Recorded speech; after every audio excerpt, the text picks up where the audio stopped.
like a pet taxi. Wayne said, I took that thing upside down and was going like this, and you know how they're plastic on the edges, you know. He said he had to have had his feet like this, not coming out. He said, I couldn't make him come out of it. I've had some before, new dog, not used to you. Go get him and he go in the dog box. Yeah. When you get home to get him out, you start pulling, you got pulling the whole dog. Yeah. Yeah, they don't want out. That's home. Yeah, yeah. Well, board, I have 9 o'clock, so it is time to get started. We'd like to welcome all of you who came to attend our October board meeting. Welcome to be a part of October County business. With that in mind and being said, Supervisor Montgomery, would you offer prayer? I'll do it again. Yes, sir. If you will, bow your head. Dear Heavenly Father, thank you for this day. Thank you for for home, October County, and its blessings that it provides to each and every one of us here today and everyone who is out in this county today. Thank you for this great state of Mississippi. Thank you for the United States and all the freedoms that it does provide, dear Heavenly Father. Thank you for the military that does protect these freedoms, dear Lord, that are not free, that are here and abroad, dear Lord. Be with our local leaders here today, other supervisor and local boards throughout the state and throughout this country. Dear Lord, be with the state of Mississippi and our state leaders. Dear Lord, be with our national leaders especially, dear Heavenly Father. Thank you for all the many blessings that October County has bestowed on us now and the blessings in the future that we know that it will provide. It's in your Son Jesus' name we do pray. Amen. Amen. Amen. Thank you, Supervisor Montgomery. Sir. Moving forward, approval of the September board orders. So move. Second. Been motion, Supervisor Trainer, second by Supervisor Montgomery. Are there any questions?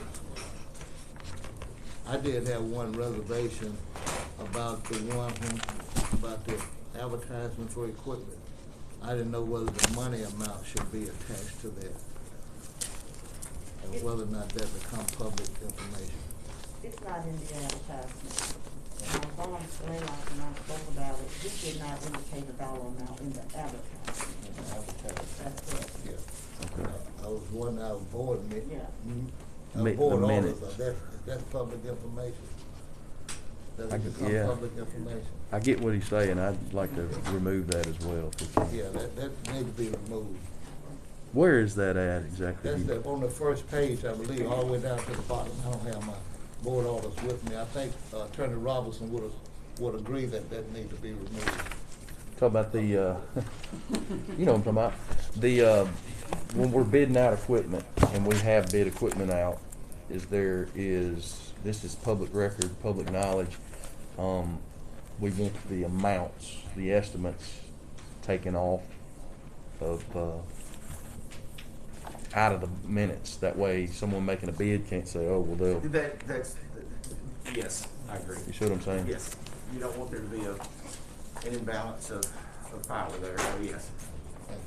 That's a great idea. So we revealing the bid of a Well, company, is that what we talking about? well, no, like they're, say a road grader, Oh, just it would have a number of whatever, how many $1,000, a little over 200, but take those numbers off. We need this road grader, dozer, all the things that we've mentioned, but don't have a dollar sign out beside it. Right, okay. Public record, that way someone making the bid won't have an unfair. But now, once they're approved, the dollar amount should be in there, once we pay Right, for it yeah. and approve it. I mean, that should be public record, that we bought a motor grader for X amount of dollars, we bought trucks for X amount of dollars, whatever we bought. Well, that'll come at the bid opening, if whichever bid we accept. Right. So it becomes public knowledge. I guess, help me catch me up now. What? Do you have your board? Show me, orders? yeah, show me where we are. On that first page, we see, I denoted got that three we of them. would advertise. That we would advertise for that equipment. He just didn't But want we the, also attach what we thought that equipment would cost. Okay. he just doesn't want okay, that yeah. number to the Okay, side. I got you, yeah. That's exactly right. I think we just decided we wanted to advertise for equipment. Right. And not put any. Not the amount. Take those figures out. Yeah. To take the figures off. Because after we get out of the meeting, I normally do my board orders. Do I remove that, or do I wait until, replace it with the one without any numbers in it? Just amend it and take it out. Okay. Okay. Okay, yeah. Any additional questions or concerns? If not, all in favor of approval? Aye. With No. necessary change. No. Motion carries with those changes that were discussed. Okay. Would carry 4-1. 4-1, I'm sorry, 4-1.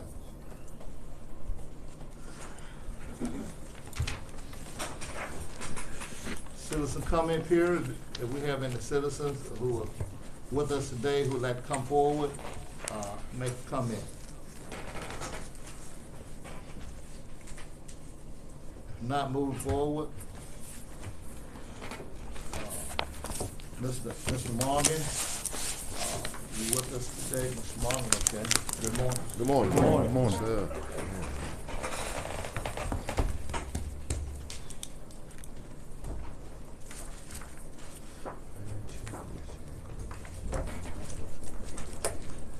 Okay, the first order of business is a bad checklist for approval. I'm presenting to the board for approval.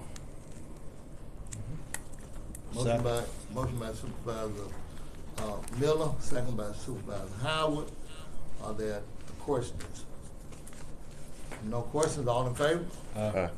Motion carries 5-0. I need to get you to sign, please, Mr. Weed. That was for the bad checklist, correct? Yeah. Bad checklist.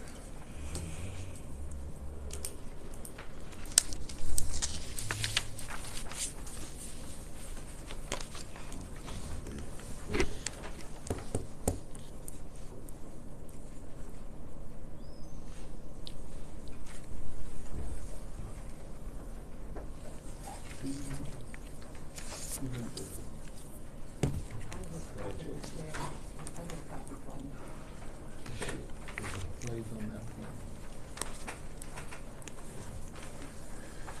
Get back there. Okay, move forward. Mr. Morgan? Okay, thank you, sir. Second order of business is the approval of the surrendered tag list for the past 12 In the months. tag, motion by Supervisor Miller, second by Supervisor Montgomery. Any questions? All in favor? Motion carries 5-0. You sign it as well, Mr. Weed.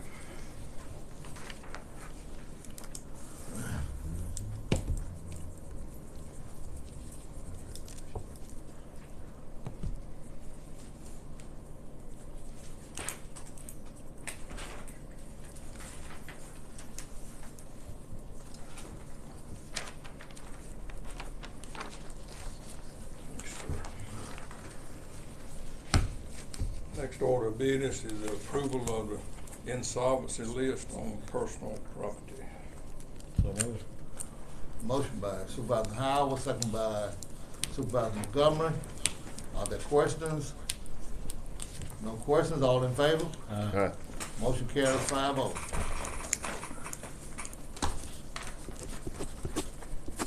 Alan, can I get copies of all those? Sure.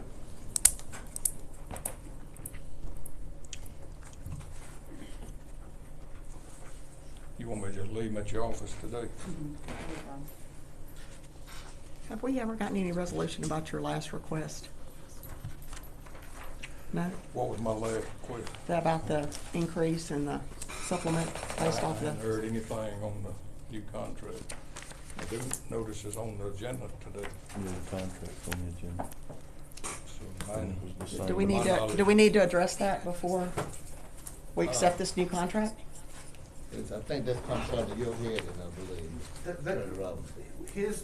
What he's talking about and what the new contract, those are two totally different. Oh, What okay. Our business with the city, whatever that is different. Right. I mean, in his situation, we do need to have a resolution to determine, you know, how we wanna pay that, because I think it deserves to be resolved. But they're just two different roads. Two different animals, but Well, could we put that on the agenda for, I mean, can we go ahead and address that as a board and get a vote on it? Sure. Whether it be a yes or no, and put that on the agenda for next, you know, board meeting maybe? I mean, is that possible? Do it today. You wanna do it today? I'm ready to vote today. Everybody fully aware of everything? I think it's entirely possible to do it however y'all want to. do we wanna handle it now They're or interconnected enough at the to end be of the able to have meeting? a It doesn't conversation matter. about it. I'm good with making the motion just right now to support Alan Morgan's request on the change in the rate. Well, We So talked that- about it 3 or 4 times, so So that means that we're gonna change the rate based upon the fee that we getting from the city. Because the contract that the city has is for $60,000. And so if we gon' he just said it didn't have anything to do with that. They're two different, I know, but they're still connected. Because- I agree. I Because do. see, they still connected. So how if, much do you want to change it to, I guess would be my question for the minutes. His request. The reasonable amount that I came up with, Right. 24,000 a year. so that means that out of the 60 we get from the city, the tax assessor will be $24,000. You good with that? All right. Well, I'm for compensating. My question was and always has been, Sharon does something pertaining to that also. So where does she fall into here with that? That's been the discussion about what role her office plays in that and what responsibilities she has in making sure this contract goes through. So that's always been my holdup, and making sure we get everybody compensated that Do you plays want a to come role to the in board this with a contract. request? To his point, a legal question is, out of that money, can we give her office that, or give her, I'm asking. The short answer is yes. We pay for services, and the services that are rendered by these offices, the money that they get comes from the county budget. So whatever number is reasonable for additional things that they're doing, So we have purview over what You you're have- saying, the general budget, we absolutely, you can, have purview over that. I was just making sure I'd like legally. to say one thing. The statute addresses a tax collector. That's it. So that's why I was bringing That is it it. legally, I didn't know. But the money that goes to each of these offices is allocated from this board. So if, in his situation, for the taxes that are being collected, it clearly states that he is within his right to ask for whatever amount that is. I'm not, whatever reasonable amount, and I think it uses that term, reasonable amount, so. I did a 5-county survey, average, and it came to a little over $30,000. I think 24,000 is fair. Did that come from this municipality, or did that come from a supplement from the county That came. to make it that County. amount? Well, I'm basing it on Lowndes County, Lee County, Monroe County, Tate County, and Yazoo County. 3 counties smaller than Oktibbeha, smaller assessment. 2 counties larger assessment. That's how I based it. But I mean, I believe it came from the municipality or the city paying that amount. Now, there's a ruling, that, I don't know whether you got a copy of that or not, from the Attorney General in reference to that, we're putting out package, I just can't find it now. But we might need to review that before we make the final decision. I know what you're talking about. I put that in your packet. That was to determine that these are, what he's asking for is Legal. It's legal, but it's a separate. The AG's opinion is that contract the county goes into is with the city. It does. They don't have. He doesn't have to be involved in that. However, what we pay him. In other words, what we do here, it's determinative on what we decide, what this board decides. So I want it to be clear that y'all were well within your purview to give him whatever that reasonable amount is. If it's the 24,000 or whatever that number is, you're within your right to do that. Can you refresh the board's memory on over the years, if you can just think of it off the top of your head, of the increase that your office has brought in the tax collections? Before we go into that, can you finish your business at hand, and then we'll have that discussion? Sure, I like, Okay. Okay, moving forward. The last, let's see, okay, gonna We'll present. discuss it, Yeah, yeah. we jumped right in the middle of it. Go ahead. So we'll take that up after this, right? Yes, sir. Okay. Go ahead. All right, the next, I'm gonna present to the board the uncollectible on the, well, the insolvency list on mobile home for approval. So move. Second. Any second. Motion by Supervisor Howard, second by Supervisor Montgomery. Insolvency list on mobile home. Are there questions? No questions, all in favor? Aye.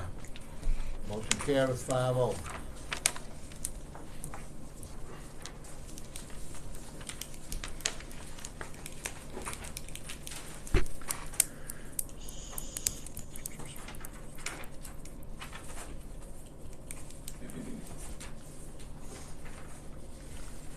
One other thing I'd like to ask the board, as far as the air conditioning unit in the tax office, if you open it up, the air quality we're getting is concerning.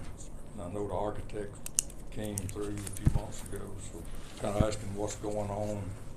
I mean, the air conditioning is cooling fine, not a problem there. But what we're breathing is a concern of some of my employees. So I'm asking. What does it smell? Does it Yeah. smell like, I Well, mean, like, you can't necessarily smell when you can't really buy any, talk to Darryl, you can't really buy any filters. The unit is so old or whatever, I guess. Like I say, it's working fine. But when you take the cover off, we've had trouble with it stopping up and water leakage a couple of times through the summer. When you look at it, it's just scary.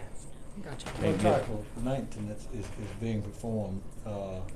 Yearly, there's a treatment that you can put in to make sure it dissolves all that algae and stuff like that collects, so the drain doesn't stop up. I think there's also a treatment of UV light that you can put in the ductwork to kill. Does that seem to be the problem? I'm not familiar with all that. I don't know what's being done, but I don't. Okay. Have You you- just Darryl want and I- bad air quality. Have you requested our maintenance person review that and make recommendation as to whether or not we need to move forward with some, company to, review it after his review? I think, he told me they took some bids on this, excuse me, on replacing this maybe a year or so ago, and I think nothing was ever done to my knowledge.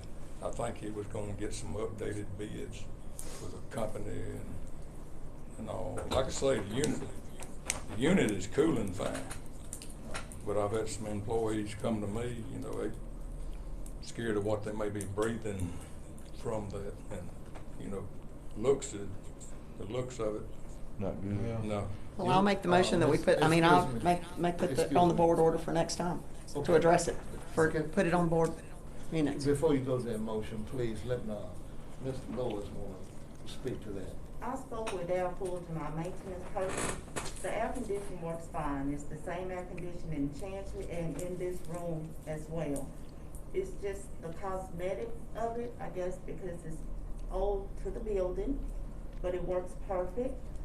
Darryl does service those and have them checked out. They're not breathing in anything toxic. I guess it just looks a certain way, but they work fine. What Darryl and I about, have talked about that. what about the air filters? He said we can't find air filter, He maintains the units. He has never made me aware that he's having problems getting parts. Now, Dee does the accounts payable. Has he ever made you aware of having a problem getting parts? I So- don't I'm think not you can sure. buy a filter for that unit. I believe what he's saying. I Yeah. stand to be corrected on that, but I don't think you It can may not actually be buy a filter for that it. he uses, but he's able to service the unit. Can I make a suggestion to the board then? that we go ahead and bring somebody in to do an air quality study. And then that way we'll know What we're exactly looking at. what we're talking about, whether it's just, you know, cosmetics and the way it looks around the registers, you know, the Yeah. gunk that builds up, or if it's actually in fact bad air. I think that would probably be the best way to go. Let me come back to your motion, but I think Supervisor Miller had a motion. Oh, it's the same type of thing I was talking Same about. thing I I'm mean, talking about. and he knows, that's Okay. that's his business. He has some Right. knowledge in that. I mean, that's what he did do. Yeah. Okay. He knows what to Oh, man. recommend. Okay. So you wanna make that motion, Supervisor Miller? Sure, I mean, well, our supervisor, it's fine. Howard did. Go ahead. I've got a motion on the table. You go ahead and make this one. Well, just to continue on to your motion and just, bring in somebody, a company to do an air quality study. Okay, that's your and motion. report back to us, yeah. Motion by Supervisor Howard, second by Supervisor Miller. All in favor? All right. Motion carries 5-0. That way that'll get that question Quality answered. study. Got your air quality, thank you. Station 3, fire station, and shut it down. I worked there for 16 years, had black mold. You would have to be retired. After so long, it builds up. Couldn't, I was wondering why he couldn't breathe. Supervisor, Okay, Supervisor Howard, you were thinking about, not just downstairs, but maybe upstairs? too? Yeah, the entire building, and I don't know if we'll probably need to advertise for a company, to come in.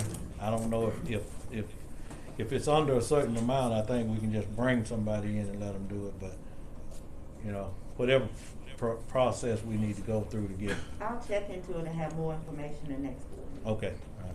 okay, that's all I have. I guess we can go back to interlocal. Yes. Can you refresh the board on, you know, the increases by your office in the last couple of years and how many years you've been serving, and that this contract was something that was from the previous years that was told when you came into office that needed to be changed? The old contract that was first signed with the city was back in 2004. And that's the contract we've been working under. And every time I get audited by the state auditor's office, they throw it at me. And they did a finding on me this time for not having a new interlocal contract. And I assume they did one to the board, I don't know. They did one to me for not having a new contract. And they also said it should state how much how much money I'm being paid to collect Right. the taxes. Now, the initial contract was $50,000 back in '04. 25,000 going to the tax office and 25,000 going to the general fund. And that's for the last 17 years, I guess, and that's where we've been. And of course, the last audit was a few months ago, and they did a finding on me for that, for not having one. And I've basically done everything I could through the years trying to get one, to no avail. Of course, the assessment rate from 10 years ago to now, I don't know what the dollar amount is. I see too many numbers, but it's gone up quite a bit Right. in the last 10 years. And of course, you got building going on every corner, and we're collecting a lot more today than we were 10 years ago. So y'all know what my motion is to do the contract with the requested increase in it. I'll second that. Well, now, when you said do the contract, my suggestion would be to just, out of the, if this new contract is 60, and 30 goes to the tax office, give him the other 24, and the county just takes 6. And that way, it won't undo this contract that we got with the city. Because if we tell about doing a whole new contract with the city, that's gonna be a whole nother dilemma right there. I don't think she was concerned about the city's contract. It was just what he'd been asking previously. Yeah, I think. those are two different things. My concern or question on this is, I would like to know the total amount of responsibilities and where do they lie from the time you collect this money from the city and it goes through the county and then distributed to wherever it needs to go. Who has responsibilities? What offices? How many offices have responsibilities in collecting this and getting it to its proper place? Then my next question is this: at what point does it behoove the county to continue into this contract at this amount if all of a sudden half of it almost is being taken off the top for what's being done? At what point do we think, well, it's time to increase the amount we're asking to handle this? And I guess my third question is, when you collect these taxes, it's based on their assessed value? The city, so you, Same as the county, it's on assessed value. but it's based on. Times their millage rate, which Okay. start for a little 30 million. Again, let me be clear. I want people compensated, but I do wanna know, where does all of this fall? Attorney Robertson, doesn't the statute only say for the tax collector? So the other offices that are involved, the statute does not include those. Didn't mention the other offices. It clearly states that the tax office is responsible for the collection and it's determinative of what the county wants to pay additionally for that service. So it clearly states that the tax office is the responsible party. Let me throw one thing in there. When I came here, I started doing overbid on the tax sale. Never been done before. Not counting the last 2 tax sales, I put $750,000 in the general budget. Yeah. The And county if we never- were looking to buy a county- new truck, 24,000 would not be anything, I promise The you. county never sought overbid. In the last, that don't even count the last 2 years, $750,000 that you never got before. Yeah, well That's just deserved. one thing. Well And deserved. we work hard, all my employees work hard. This is not unreasonable. The county, y'all wanna do your own survey, go for it. Okay. I think we Well, all. I don't we think that's pretty much unreasonable. I just agree. I don't think that your request is unreasonable. I think you're approaching it, but I don't think your request is. Well, how would you approach it? I have a hard time I, here. what I would have done, I would have cooperated with the county and signed this contract and tried to work it out the next time, so we wouldn't be having this discussion now. I don't mind you getting the money, but I just think the method that you went about it, was Now, I'm the one that brought it professional. up. Now, that's my thinking of it. Well, let's back up here. I talked to Mr. Poser, he was the county administrator. But Mr. when he Poser's was not here. What I'm saying is, Mr. Poser's not here. He represented this board You years ago. refused to sign this contract. And almost trying to pull a power play. That's the part I don't like. That's your opinion. Well, that's what it is, because you hadn't signed the contract.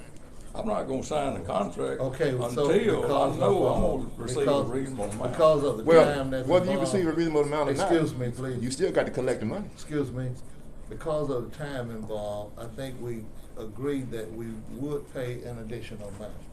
But we haven't decided what that additional amount is yet.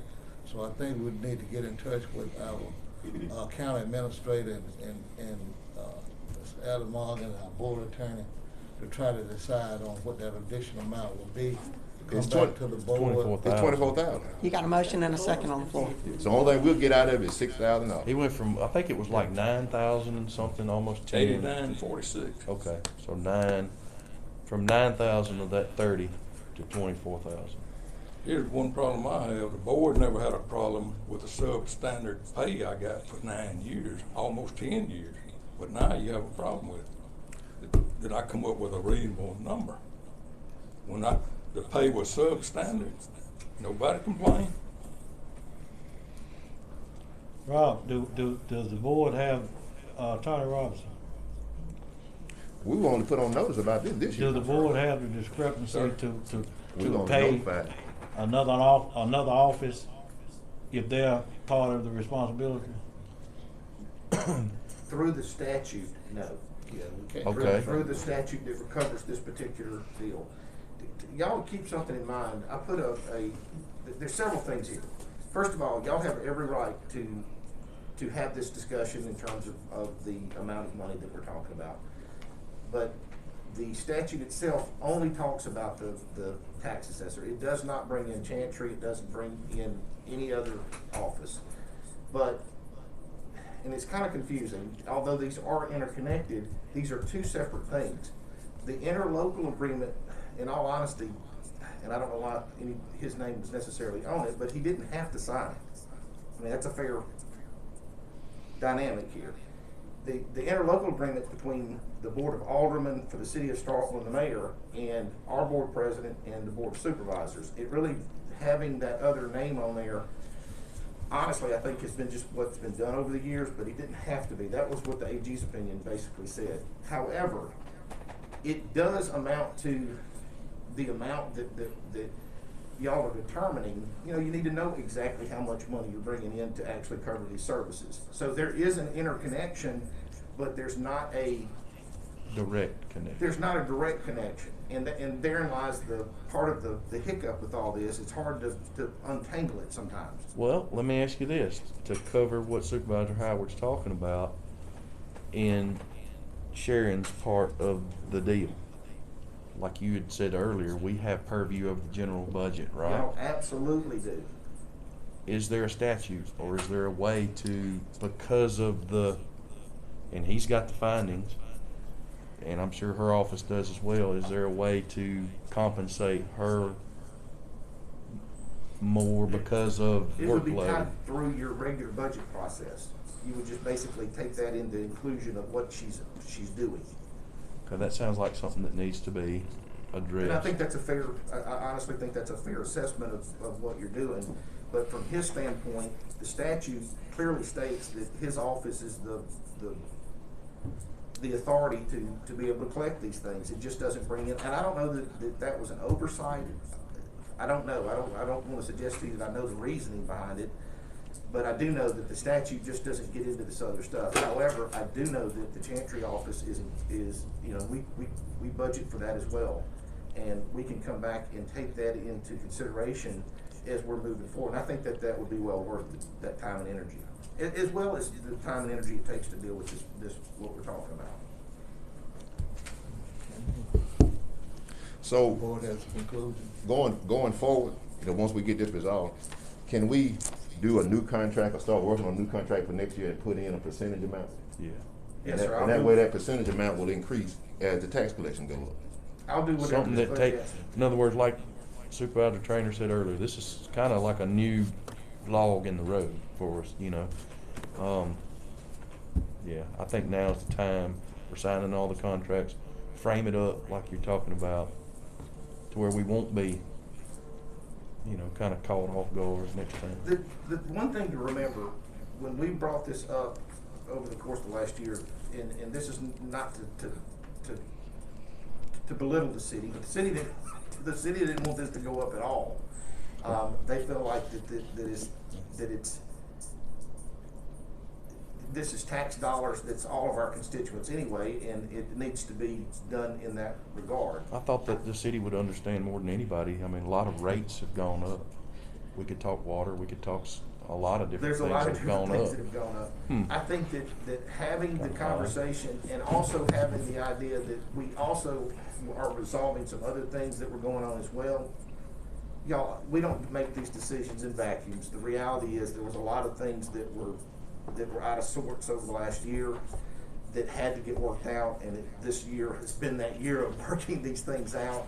I do believe that at some point we will get a lot of these issues taken care of, but I think having a percentage or having something that is agreed upon is something that we need to discuss. It just doesn't mean that they necessarily will be open to it. We just need to be in a situation where we're talking about it early enough so that we can have this longer discussion. So I think that's a brilliant idea to go ahead and be discussing these things now.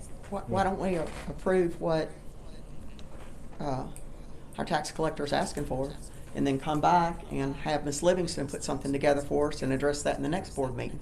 I mean, he's come to us several times, and the documents show that he has a legitimate case, and it shows that he has not had any increase in that office in 17 years. Why not approve that, and then in the meantime do the contract too? My stance has always been this, and I've always told Mr. Morgan, I felt like he deserved something. I was willing to vote for something, didn't know if I would vote for the entire amount or not, or some portion of that amount. And I still stand at that point. So, you know, I'm ready to. Sure. Okay, we have a motion on the table. Motion and a second. And a second. Motion by Supervisor Miller, second by Supervisor For Montgomery. clarity purposes, what number did we land on? 24. 24,000. Was it even 24? Yes, sir.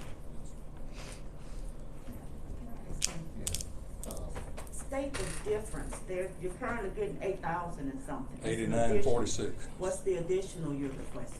The total 24,000. Yes. So that would be minus the 89.46. 89.46 is what you're currently receiving. Right. Minus So- that would be, the increase would be the difference. So he's requesting the difference with that Between in the two. 24. So Right. he's Well, almost, getting It's almost around 9,000. 15, I think. Okay, something like that. 15,120, 154. Got you. So it's not a total of 24,000? No, No. it's 15. That'd be a total Make increase. sure I'm getting the Total, dates right. total compensation for the year, It's 2,000 a month, 24,000. Thank you. And my number was 15,000, what I had in my head, so, Yeah. So he's getting an additional But we need to address her 15,000. too, because what she's chasing is some tough customers. absolutely, absolutely. You say 15,000. 124. 154. 154. 154. Thank you. I didn't win the math award Okay. for 5 years in a row for nothing. Any additional questions or concerns? All in favor? All right. Basic. Motion carries 5-0. Mr. Morgan, Yes, ma'am. I'll get with you on that. Okay, thank you. Thank you. Uh-huh. Thank you, All board. right. Thank you. Thank you. 15,054. 15,154 more. 15,054. 0. What is it? 15,054. 15,054. Got me. You're right. Thank you. Marlboro Why with we Clearwater win Group. There he is. Morning. How's everybody? Everybody's been great. Good to Hang in see there. everyone. I will be brief today and happy to answer any questions. My sort of parallel tracks here for what I would like to talk to you guys about today. And first we'll start at the state level. Obviously, our legislative session begins January 1st. Since we have represented the board, we've been successful in going down there and asking for items to either be appropriated, or most of the time they usually land in the bond bill for road projects, bridge projects, and so forth. So that time is coming. We're 90 days out from the legislative session. So what I would ask you guys to do as a board is to figure out what are your priorities that you want us to work for this year, because I need to know what those are. I need to know, like last year, OCTOC was our priority, and it had all the information We just got a letter packaged from together. Speaker Gunn, saying that if we needed any help on that had all been approved. That's great news.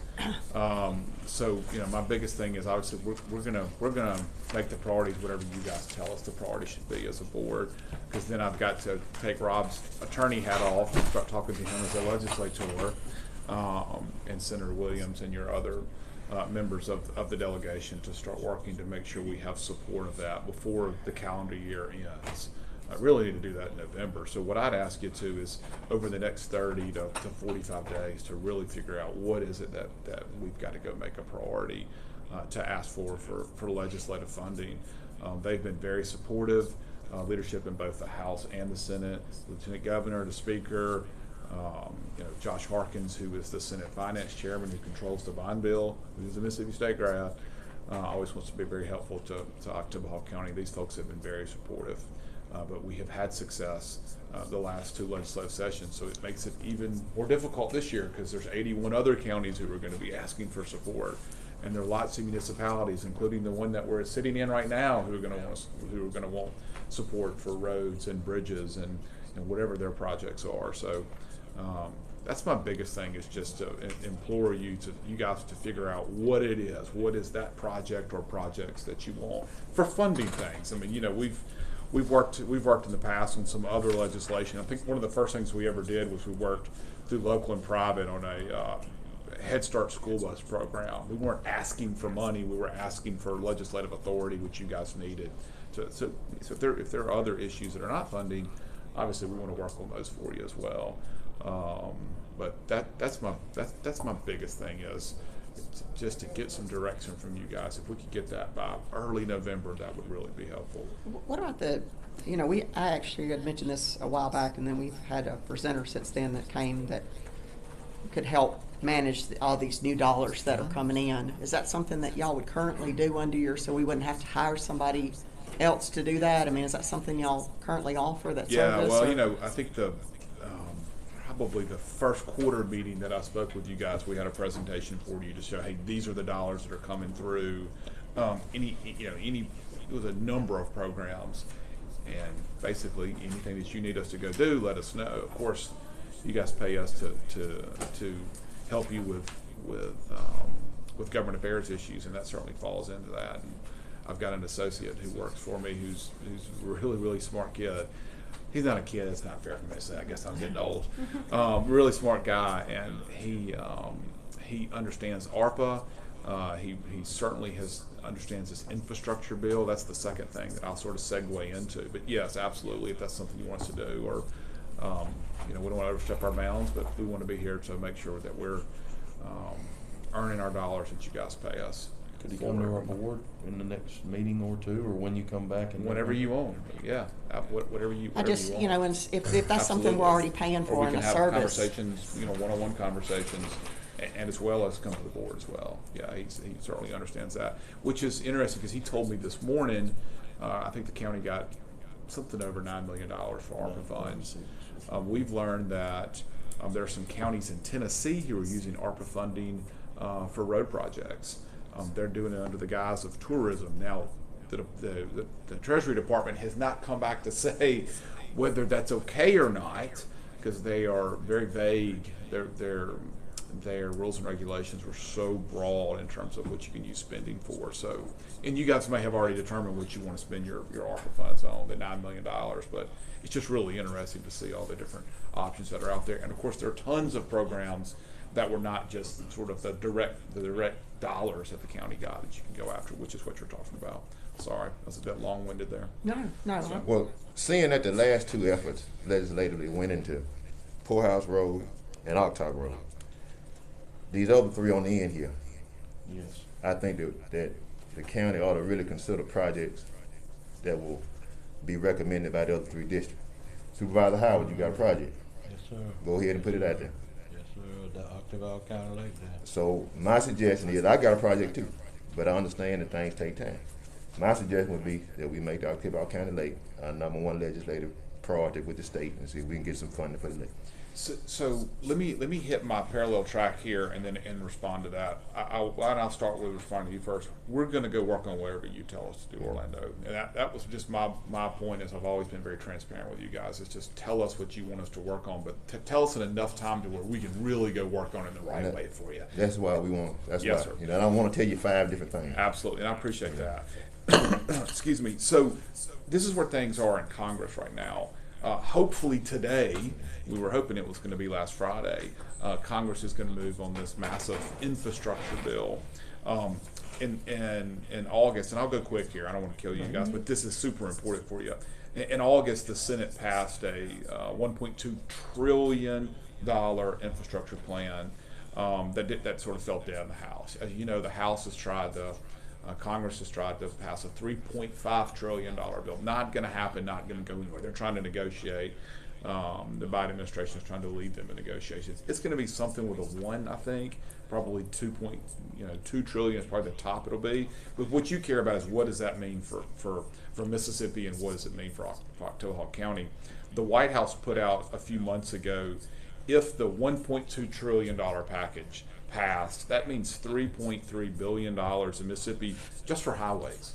Okay, $225 million just for bridges, $223 million. You don't care about.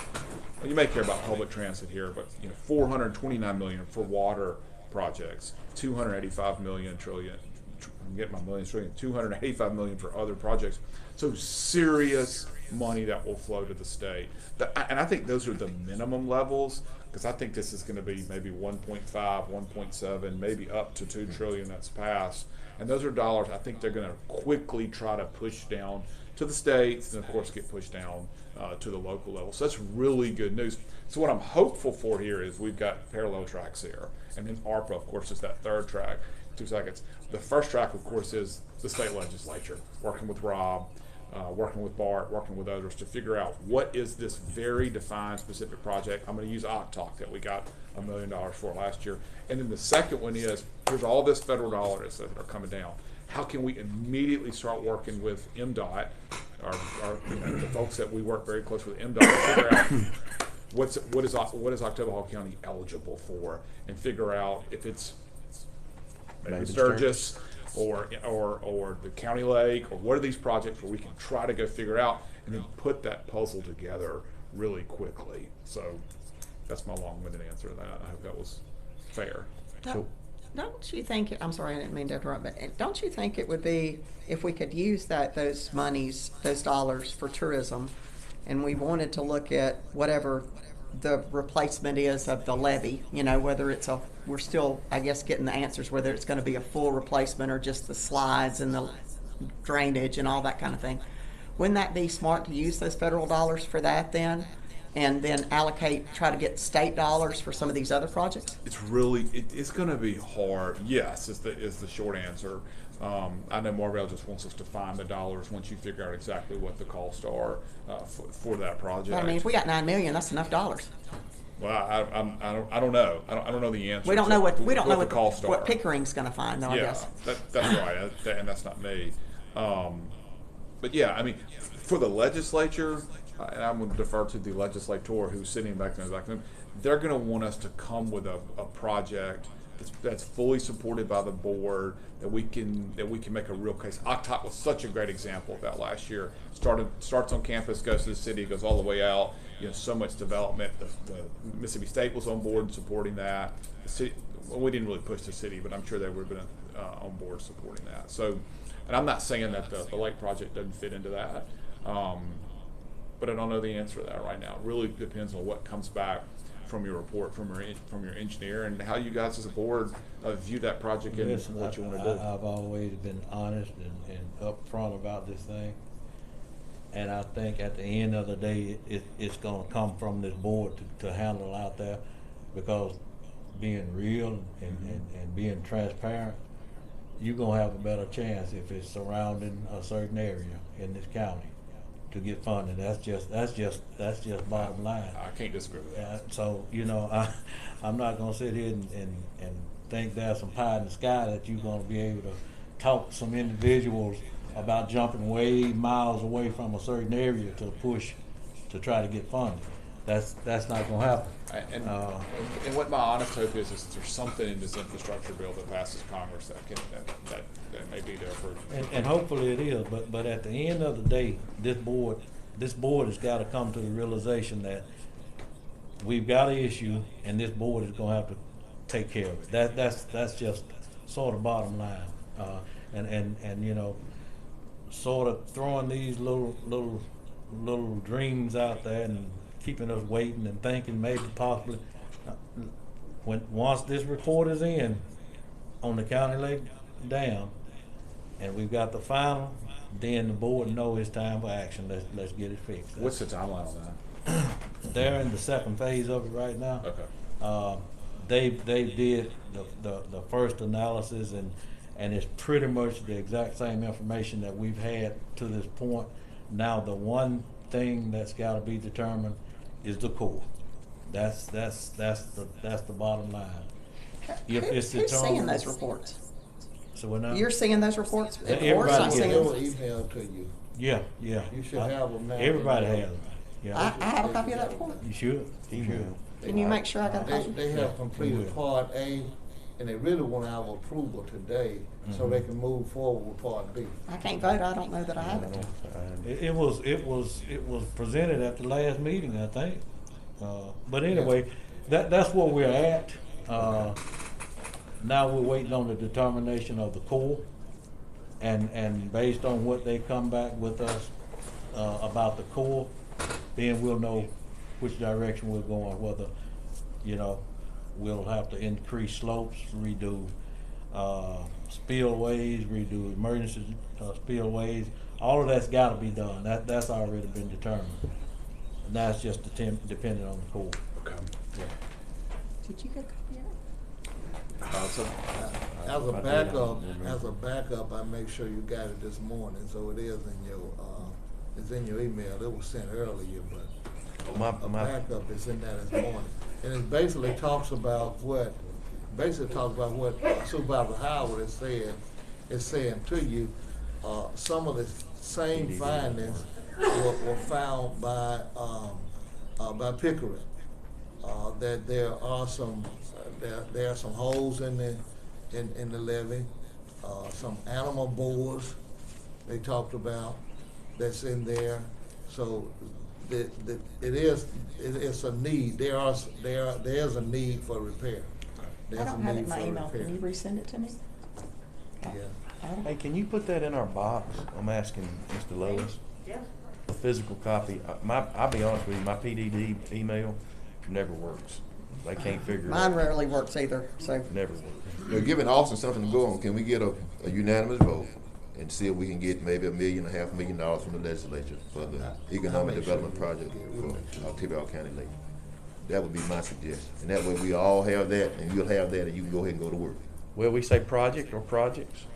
I don't have a problem with that, but while we're putting in there, I need $1 million from Maven Sturgis Road. Clyde saying the money I got's coming up short. People out there deserve, I mean, when you coming from one highway to another highway, you know, it's embarrassing. Once they cross into my district, it's just pathetic. And I don't have the money to do that, what needs to be done for the people. They deserve it in that area. So I need $1 million for Maven Sturgis Road. And I need some for Crawford Road too. Yeah. So, but however y'all wanna do it, I mean, that's fine. Cause I know the other two districts have gotten theirs. Correct. And so now we just, I'm fine with that. Make those However, asks. I think that our present administration wanna go beyond road repair. Cause some of the infrastructure bill is in homes and provided homes and things like that and that nature. So there's a wide range of activities that could possibly take place, that could possibly be funded. Well, I understand could that, but possibly the day I fund. took office and when I put my toe to the line and said what I was running for, I ran for Right. county road supervisor. Yeah, and I Roads agree. and bridges are what we need to stay safe in this county. Sometimes we fall short. It's funding problem with funding. But these school buses run up and down the roads every day. School buses cross bridges every day. It's our responsibility first and foremost to keep our roads and our Yeah. bridges safe for travel. Can we let Austin come back with what maybe the ARP, ARPA money is for? And then if we could possibly use that money for the county lake, whatever Pritchard is gonna find out, then ask for state money for this other project. Pickering, I'm sorry. We keep talking about this ARPA. One thing, let me say this. Octavia County is sitting in a wonderful place right now. We've got ARPA funds that's available to us. We've got a GO bond that didn't require any tax increase that's available to us. So we will have access to a lot of funding here in Octavia County. What we've got to do, we've got to be strategic with that money. We've got to be efficient and effective with that money. And I think we can do that.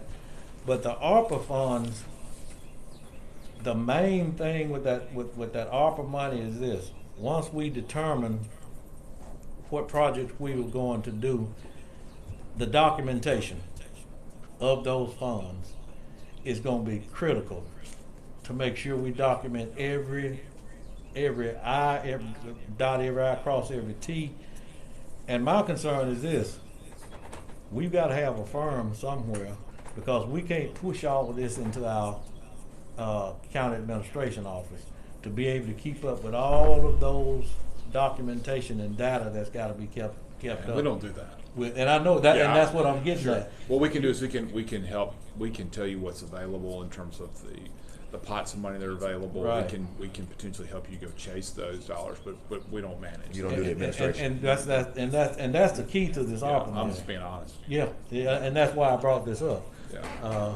Well, I tell you what, and to your point too, Supervisor Howard, the plus side of that when we met over there with the lieutenant governor, document, have a final cost on project A, B, whatever, and that there could possibly be some state funding that would help. In other words, if we put a $5 million on whatever project, that the state may match.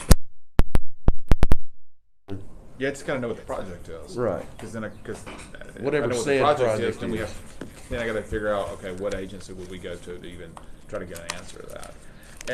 And listen, there's no pressure for me to have to get an answer today. My whole thing was, I just need to know by early November, what are your priorities? Well, If you wanna make that decision today, that's y'all's. I think deal, you're not hearing mine. it from our board. I think you've got the county lake, I got my notes here. you got Maven Sturgis Road. I would need $1 million, need it. And then Crawford Road, and whatever dollar, I don't know what, but he does have an undertaking with Crawford Road as well. So those three are probably our Yeah, top and then projects. obviously I just kinda have to get, You just need an official board order that's yeah, but unanimously, these are yeah, our and something projects. from the engineer that says this is the cost and something that'll. So we gotta have all that back before November. I don't have to I need to just know by November, what is it that you want me to go work on? The backup information I just need before the session And starts. as far as I'm concerned, my priority is 1, 2, and mine 3. Okay. I mean, that's, Okay. All of those are good priorities as far as I'm concerned. Those are all good priorities. Let me ask you this, however. When federal dollars come down to the state, and they are coming with the new infrastructure bill, I think the bill is gonna be worked out.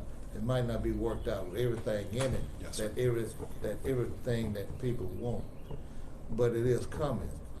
When it come to the state, it's gonna be earmarked for particular areas.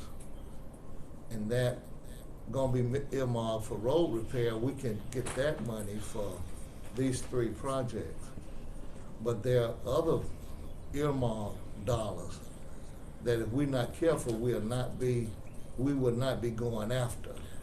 So it seems like we need to broaden our horizon and look at not just road. I guess that's what I was asking. We want the county lake done first. We've been after that for a long time now, and we really need some dollars to help out that county lake situation. And Maven Sturgis and now Crawford, those are important projects, but they're road projects. But the infrastructure bill talks about a whole array of things that funds are gonna be offered for. Now, how do we go after these 3 projects and still not exclude ourselves from getting other dollars that we might be eligible for? Well, you're thinking the right way, and which is obviously what we got to do is we got to see what they pass first and foremost. We have to see what dollars are in there and where those dollars are going to go to what programs and how those will come down to the state. As soon as we see that, as soon as we get that information, you're going to get a detailed memo from us, just like you did when the ARPA bill was passed. That says here are all the different buckets of money, and here's where we see them landing in the state: Department of Health, Department of Transportation, Department of whatever, and this is how we would go after those dollars. So it's obviously our responsibility to get all that information once it's passed and that data is out there from the federal government. Give it to you, and y'all tell us, okay, go get this, or attempt to go get this as best as you possibly can. I mean, I can't give you an exact answer to that, except yes, I agree with you. You should try to get every dollar for the county that the county is able to get. But until we actually see how the bill, when the bill is passed and what dollars are in there and where they're going, we need those details to then be able to go chase those dollars. But more importantly, to be able to educate you to say, here's what's out there. Here's how we go get it. Tell us what you want to go get. But that's up to you guys to tell us and work with us. Go get this. Austin, would it be fair to say that, and I think this is going in with our board president, what he's thinking, once you've had a time to evaluate what this looks like, we may need to be informed of what, because I think we've got enough projects that if you got a roadmap to a direction, What- we can get you a project that can get us there. So what I would suggest, and I think John mentioned this earlier, is as soon as this bill is passed, what I'd like to do is just come back to, your next Monday that's what- morning. that's what I We'll was come getting back at. and we'll go through it in detail. And I'll bring whomever from my team that I feel like I may need to lean on a little bit for that. You want to just plan on our first November meeting? Just come on back. Yeah, let's do that. Let's do that. I'm not sure. Should something be passed by then? We better hope. Okay. But do we need a What's that date? resolution November. from this board stating County Lake, First, November Crawford, 1st. Maven Sturgis, whatever? Do we need a 9 resolution a.m. from our board Do you want us to to? put me on the agenda? We'll need that before he goes to the legislature. Yeah, it would be great if I had that on November the 1st. In hand? I got you. Yeah. Okay. I can get it to him. Yeah. He wants a framework before we start. Yeah. Okay. Yeah. In January. Thank you. Okay. Mr. President, that's all I have. Well, those are three good priorities that we have established this morning. I like those three, and I feel like we really need to move forward with those in that particular order too. I got it. I got And it. more information on the ARPA money. Yes, ma'am. I mean, since we're already, so we don't have to, we have another firm wanting us to hire them, but if y'all offer that service, there's no need for the taxpayers to pay for something twice. Okay. Thank you, and I will see you guys November the 1st if I don't talk to you before then. All right, thank you. Thank you. Appreciate you, Mr. Ball. Yes, sir. Thank you. Have a nice Thank you, sir. Thank you. Okay. Thank you. Appreciate it. National Boss Day.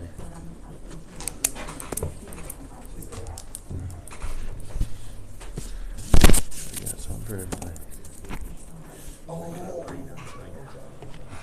sorry about that. Okay. Yeah, with the horn group. Yeah. Okay. They help so much, don't they?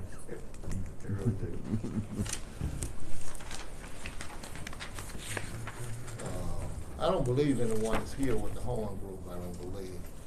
It is, okay. Oh, okay. Well, Would you, I don't see you on the agenda, so I believe we just work you in now. You will come You forward. ready for me now?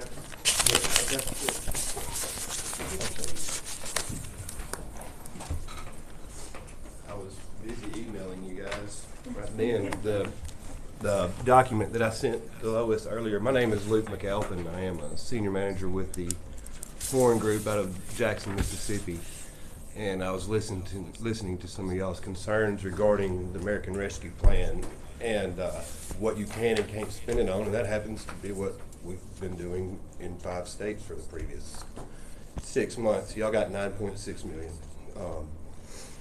4.4 I think has already arrived. 4.4 coming early next year. The American Rescue Plan funds is categorized in several different categories. It may or may not be in that document. Defined to rejuvenate your county or jurisdiction, whatever that may be, from losses from the pandemic from the previous year. Tourism, necessary funds to, I guess, reallocate towards government budgets that lost money towards, that money that you wouldn't normally put towards the pandemic that you did. So what Horn is doing and has been doing for a while now is we are going into jurisdictions, managing that money for you, filing your reports, which is a big ordeal in the federal government, making sure that the risk assessments are done accordingly to each and every project you do, and telling you whether or not they are allowed according to the federal government's guidelines to the project that they've sent you. In regards to the other money that Austin was just talking about, there's a plethora of money coming, and as far as the American Rescue Plan goes, there's another 1.8 billion that the state's got to disperse across the state, and Octavia County's got every right to apply for that. You know, whether or not the state asks for a match in regards to your lake project that you mentioned earlier, I don't know if that'll take place, but where Horn fits in is we can, oversee the project, whether it be managing the project, managing the money, filing the reports, doing the risk assessment, and telling you whether or not it's allowed to request funds for.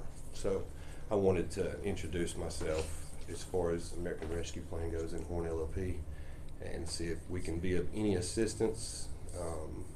And you mentioned earlier, as far as the fees go, most of the consultants that are working on projects such as this are paid out of that federal dollars that comes in, and it's usually 3 to 7%, whatever the nature of the work goes.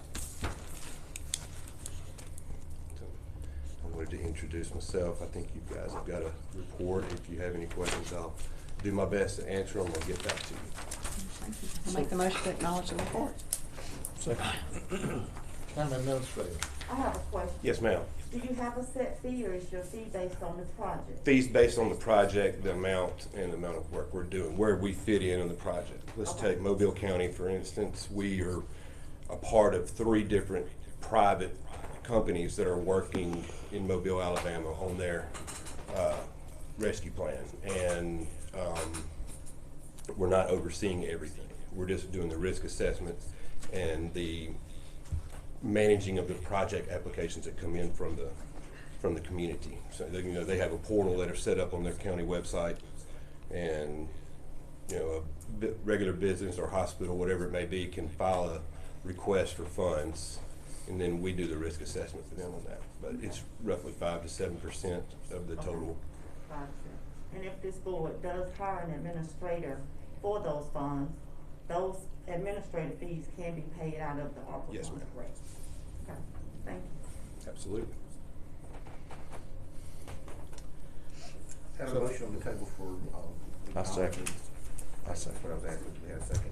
Okay. So, do we have any additional questions for? Luke McAlpin, I'm sorry. I should have introduced myself. I I'm sorry. apologize, we've been speaking and I left them off the agenda, I apologize. Yeah. I guess I would be looking for a more definite percentage. Okay, absolutely. Yeah. I can provide that.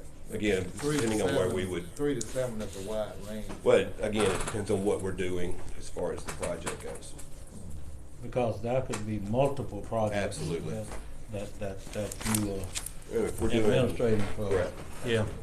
I would like to see this board take a what I call a pie chart approach, as far as dropping a certain percentage in for infrastructure, a certain percentage in for water and sewer, a certain percentage in for buildings, and sort of have an idea of, you got so much in for these type projects, so much for these type. I mean, right now I've got a water district in my district, a water system that's to capacity, that they are having to rely on Maben to put new customers on because they can't, they don't have the funds to build a new well. And I think some of those ARPA funds actually goes for things like that. So there's projects out there, and maybe if we could take that pie chart approach, we'll know where we've got 1.5 million in for water systems, and so. But that's kind of what I would like to maybe see. But Yeah, we still water- a long way out from. Our water associations struggle with those pumps. Absolutely. Longview water. There's several categories that are What was his last name? identified. McAlpin, McAlpin. McAlpin. These are just some things to help improve the quality of life. Absolutely. for Well, that's the main residents category in our that's county. discussed. So. Have any of your clients expended any of their money? We have sent, well, the federal government, Department of Treasury in particular, just moved back the deadline for reporting the initial funds. But Alabama has requested, or Mobile County, requested funds last week, was the first time I received projects to do risk assessments on. Do you see projects, be it road, water, sewage, lake, Road, water, sewage, lake, whatever, tourism. But I'm saying, soccer well, fields. my question is, it's stuck in my head when our lieutenant governor said the state would match the 1.8 billion that you were talking about. The state has the authority to match dollars. So do you see road, I mean, all the different things, lake, With the do you see matching dollars that could come as well? With the infrastructure bill coming in, I don't know that the match will be necessary as far as the roads go, but it's in regards to the other, I can't speak on that. I have no authority or even a guess on what they're gonna do next year.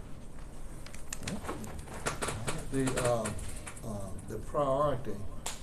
priority items will be broadband, water, and sewer. I read that in the article. And those items, you would require a grant, from what I understand, to those agencies. We wouldn't have to do a lost revenue for those three, from what I understand. That would be new projects. It wouldn't necessarily be lost revenue. The part of the American Rescue Plan that covers lost revenue would be something if, let's say, in this case, we're buying an abundance of masks for kids in schools.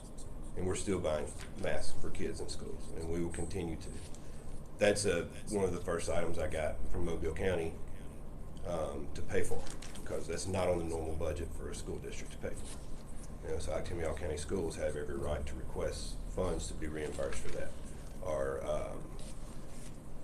employees that were not forced, but needed to work in a tremendous amount of time, overtime during this pandemic. If that was not budgeted for, you can request refunds for that. We lost a ton of money in this area, especially at that football stadium, tourism. So if there's tourism projects in Octavia County that you guys don't have necessary funds for, you can go after that. So there's a wide variety of categories and subcategories that are in the American Rescue Plan, but it does define what you can and can't spend the money on. How are they measuring the lost revenue on tourism? For example, we have if the dam is something, we can use that to provide to get that back together. Would we have to show that we lost revenue of X amount to be able to apply it to that project? Is that the way that would work? I keep hearing about the dam. Sorry, I've worked the previous 17 years at the Department of Homeland Security, so I keep hearing critical infrastructure in my head. If that dam breaks, what happens? It's not going to be good. Yeah, so why would we? I would first look under the Department of Homeland Security, in particular FEMA, to see if there's any money Well, there. FEMA wants it to break first. So, Unfortunately, FEMA wants it to break first. of course, That's what we were that told. makes sense. I mean, absolutely. I mean, infrastructure is important, and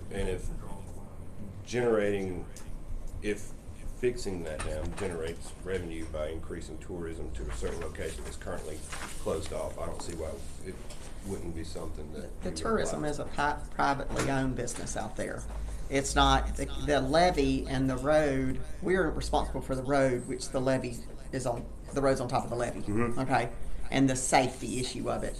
That is a private business out there that a person went, which they're trying to sell that to the county, and built a water park and a RV park and those types of Okay. things. That's a privately owned business out there. And as far as the roads goes, if there's a county road on it, it's critical infrastructure. I don't see why you couldn't apply for it. As far as the tourism goes, if it doesn't generate tourist dollars for the jurisdiction itself, I don't know if that would fall under that category. Just one question.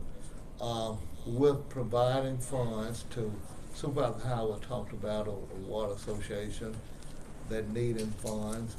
Could we provide those funds in terms of a grant to that association without doing a lost revenue calculation?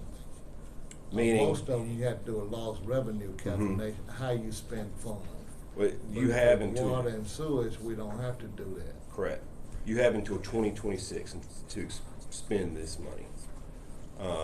In particular, if in the sewage or clean water resource, if you're spending this money on that particular project, it's not a lost source if you're creating a new capability of generating clean water for that particular location. I mean, it wouldn't be necessarily a grant, more so. The county received the grant. You were contracting with the company that's building that capability with them. So you wouldn't be providing them grant money. You would actually be contracting with them. The only grant reporting that would be done would be you guys filing your report for approval with the Department of Treasury. And you wouldn't necessarily have to have lost revenue listed. Now, you might have to for your laws, but as far as the Department of Treasury goes, you wouldn't have to generate Can that. you just clarify something? I know there's that loss of revenue calculation Yes, everyone ma'am. is speaking about, but with the classes, seminars, and everything I've gone to, I'm under the understanding that has to be COVID related Mm-hmm. when the lost revenue comes in. Correct. So all these new projects that we would be creating would not have been impacted by COVID. But if it's there, it's one way to calculate justification for the Exactly. project. Exactly. But it's not necessary in each Yes. project. Exactly. What's the likelihood we'll be able to spend $9 million without somebody managing this for us? I'm gonna speak to that later, and I'm definitely making. I think I've you spoken ask to them and not some me on that. There's so, possible. there's so many ties to this that it's almost like they threw this out here and they're gonna take it back because we're not able to do anything with it. And I want my board, I wanna spend every nickel they give us. Absolutely. Yeah. The pie charts that one of you guys mentioned, was that you earlier? Sounds like a good idea. Most of the time when you have things like when Katrina hit, all of you guys remember that. I was in Washington when that hit. And we're just throwing money everywhere. We had no idea where it was going. I think in this case it's a little bit more organized. And the fact that there's categories, subcategories, and it's broken down, you know, it's pretty much cut and dry what you can and can't spend it on and what the desires of the federal government are for that money. It's our job to take the project and justify it with them. And I think $9 million can be spent quickly. As far as needing someone to manage that money, it'll be spent, sounding like the projects you guys have to get done, it'll be spent before you know We've it. got 2 projects could eat up every bit Yeah, of it right very now. good of it. I mean, Yeah. And I think there's more money coming, but spending this money on projects that more money could cover, or different pots of money could Right. cover, is something that I Being would be smart worried about how you apply it. Absolutely. Well, you've got infrastructure funds, ARPA funds, EVES funds, because we have a whole nother round of education money coming. So And the that ARPA education funds, money could they be coming. used if you were taking a bond out, or you've taken bonds out in the past for infrastructure improvements? Could you not That would be considered, take that money and pay off those bonds early and lower your I don't know that. levied amount? I know you can't You can't replenish do a that. fund.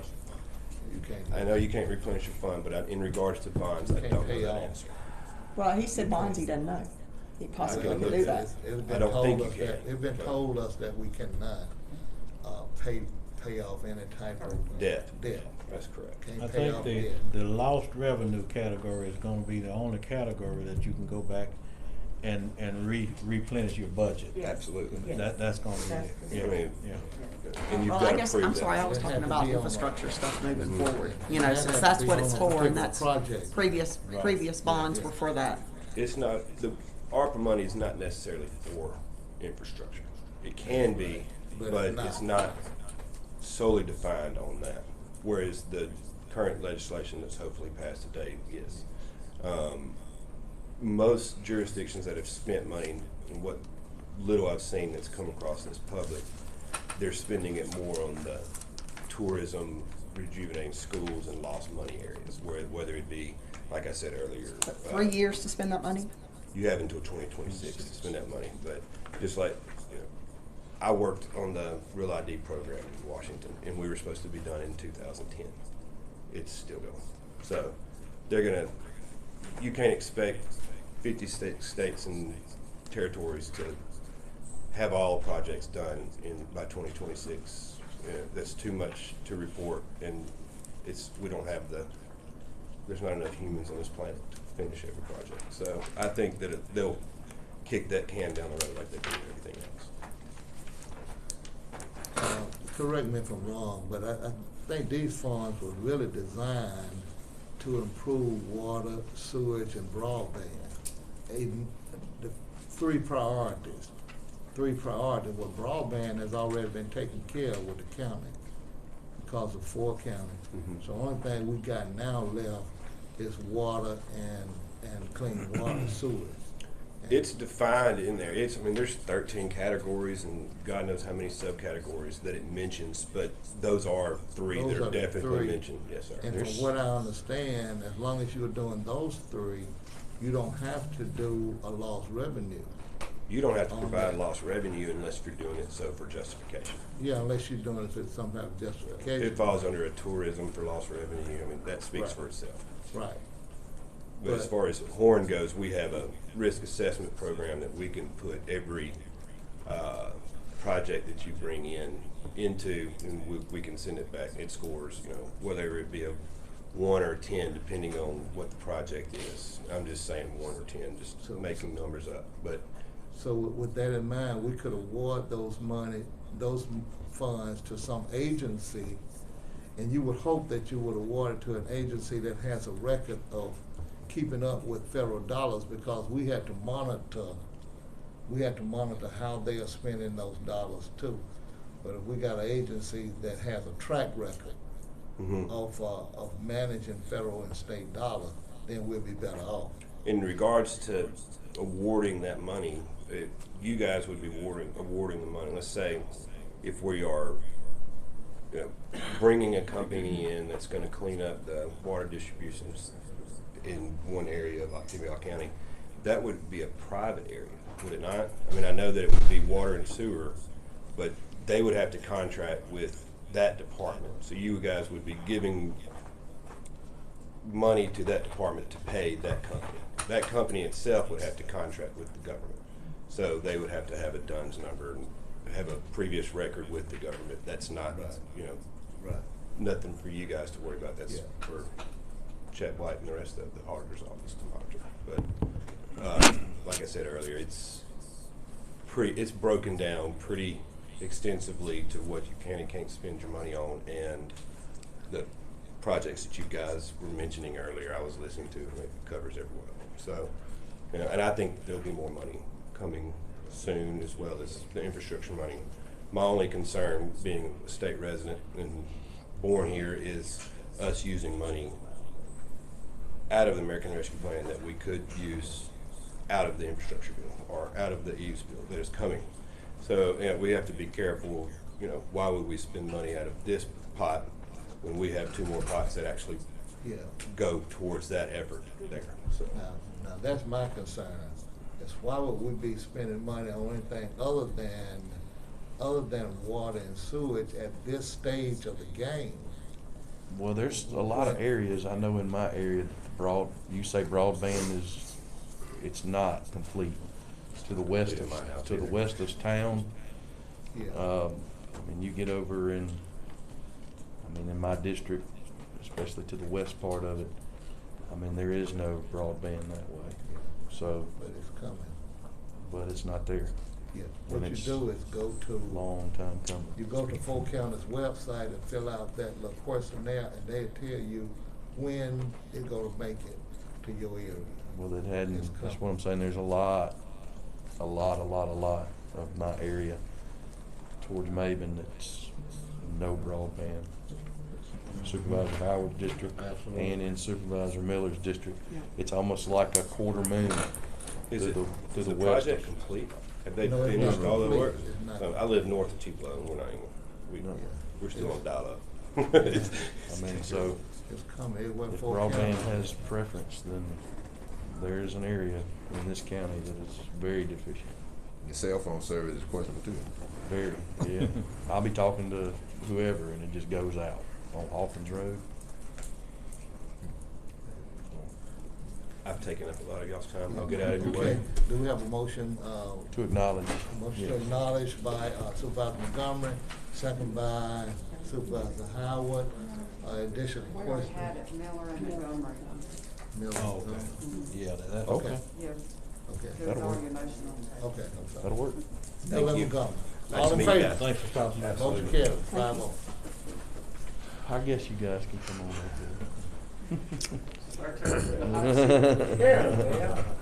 Okay. Redistricting. Good morning to you. Did Mr. Lois get y'all the benchmark table in your packet? Well, we got it. Y'all have it in front I of you? have seen it, but It's an email. some of it was there were some numbers that were fuzzed out. They weren't exactly complete as of yet. Thank you, Mr. It should have been. They were a little red. Anyway. And I know you said that road miles don't matter, but because even though we're a unit system, then the money is divided equally, and some districts have 26% of the roads, and some of them have brought your 12. You know, that's another reason I always ask for how many road miles, because we work as a beat system, even though we're a unit system. We're not supposed to, but we do.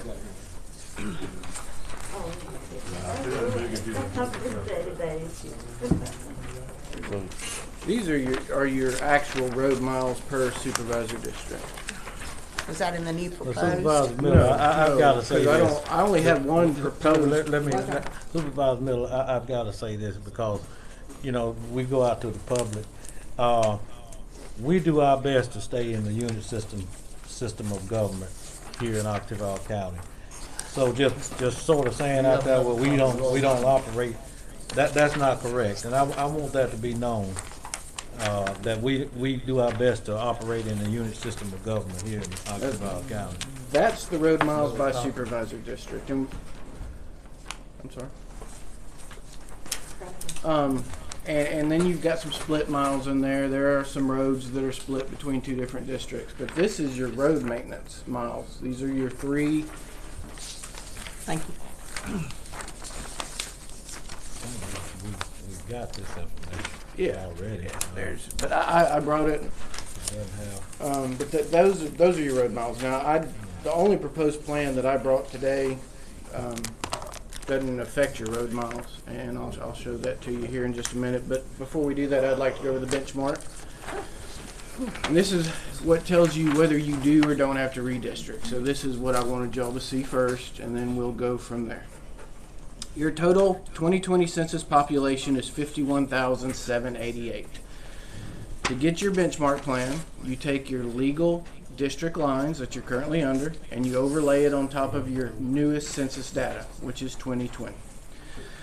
So that tells you how many people live in each district. So if you look at 1, 2, 3, 4, and 5, the numbers are out there. You get this ideal number, and how you come up with that ideal number is you take your total population and you divide it by how many districts you have. If it was an ideal world, this is how many people would be living in all 5 districts. Since it's not an ideal world, you get what's called this deviation.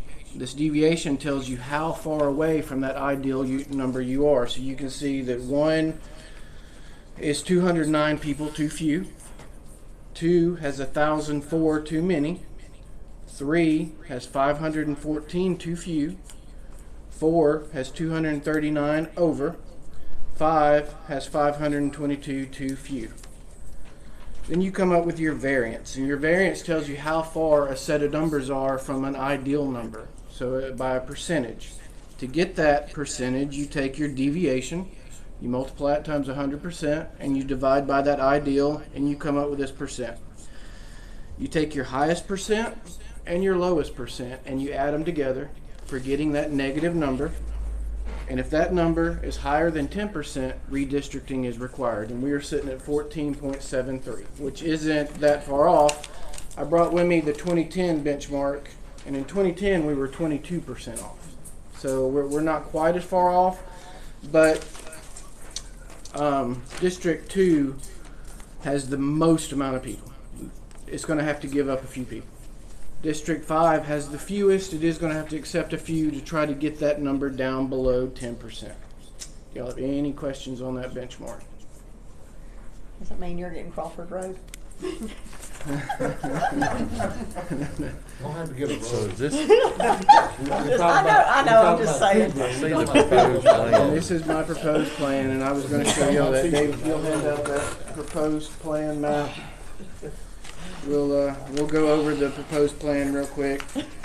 And this is just playing with it. I had spoken with Mr. Williams, and he had said one of the apartments that's in Orlando's, moving it into his. And what I did was I found Aspen Heights. I think he handed it off. There we go. Oh, okay. That's true voters, though. And I'll need one. Well, it is. I mean, It is. Well, I mean, they could register to vote if they wanted to. well, if they wanted to, but most Yeah, people that I mean, live around there are college students, or they, That's or how right. many of them are voting? That's right. So I don't know that. That's something we don't know. Now, the voter roll might tell you how many people in that area are registered voters, but redistricting is total population. I don't care if they're registered to vote or not. A baby's voice has just as much carrying as the oldest person in your district. So this is the benchmark map. These are your current district lines. This is the proposed plan. This is Aspen Heights. That's it. Moving it into 5 out of 2 brings us to 9.11%. That one movement. That's moving one block. And that gets us under 10%. No other district is affected. I don't have to move any other lines. Now that doesn't say that this is just, I brought this with me. This is the first thing that we saw that worked easily. Now, we do not have to have Department of Justice pre-clearance on this, but if y'all remember, the Department of Justice always like to see this done in the fewest steps possible, because I'm displacing these people. I'm moving them out of your district into yours. I'm changing who their supervisor is. I'm changing where they vote. So if you can accomplish it and not displace everybody, now you could redraw all 5 districts if you wanted to, but that wouldn't be very smart. So this is easy. This is one movement, one block moving. It's a little over 500 people out of 2 and into 5. And that gets us to 9.11. But this is not the only plan. I mean, you can play with it more. What I am going to suggest is we do a work session. And that sits here, and that's what we did 10 years ago. We sit in a room with all 5 supervisors, and I put my computer there, and we move blocks live. And you see things. You say, let's see what happens if you move this area. I grab it, I move it, and it's a complete update. It tells you what all the new figures are. It tells you what your new percentages are. And I can come up with 3 plans or scenarios, and then we sit down with a work session and tweak on them. This could be one viable that we tweak on. Now, we could get it below 9%. I mean, there's other places to move. If you add a few more people to 3, that would get us even lower than 10%. We'd get down to 7 or 6 if you could get a few hundred into 3 out of 2, or out of 4 into 2. That would start bringing that number down. Now, the only reason you would want to get this number as close to 0 as you can is the chances of having to redistrict next time. But I don't say you plan on that, because we grew by 4,000 people in this county, while every other county around us is dropping population. Some of them draw 1,000 folks. But we keep growing. I don't think we plan on redistricting that way. I think we come up with something you like, and then whatever happens in 10 years is what's going to happen. People are either going to move in, move out, or it's going to stay the same. So, I know, I think redistricting happens every 10 years, and to me, it's very important. And you mentioned about a workshop. I think we might end up going with this very plan, but I think a workshop is what we need, because census helps you determine the future and see where things are growing and where things are not growing, and so I think workshop would be good, because one thing about this proposal you gave, it gets the county back into compliance, but if you look at District 3, it still leaves District 3 glaringly That's right. You're still out of whack yeah. from everything else. So I think a workshop would be, I would like to see us do a workshop, at least to get some idea of what other things are out there. Mr. Lewis, these are all my dates that I currently have nailed down. Now, some of them are in the afternoon, for meetings and we could meet earlier that day, I want to leave this with you. Or y'all come up with a date and make sure. You would read them out. They can already decide so the news media can hear it. I am going to be with y'all today, Ackerman tomorrow night, Noxubee County on the 8th, Macon on the 12th, and Webster County on the 18th. Now, I already have public hearings. Choctaw County has already scheduled a public hearing for the 18th.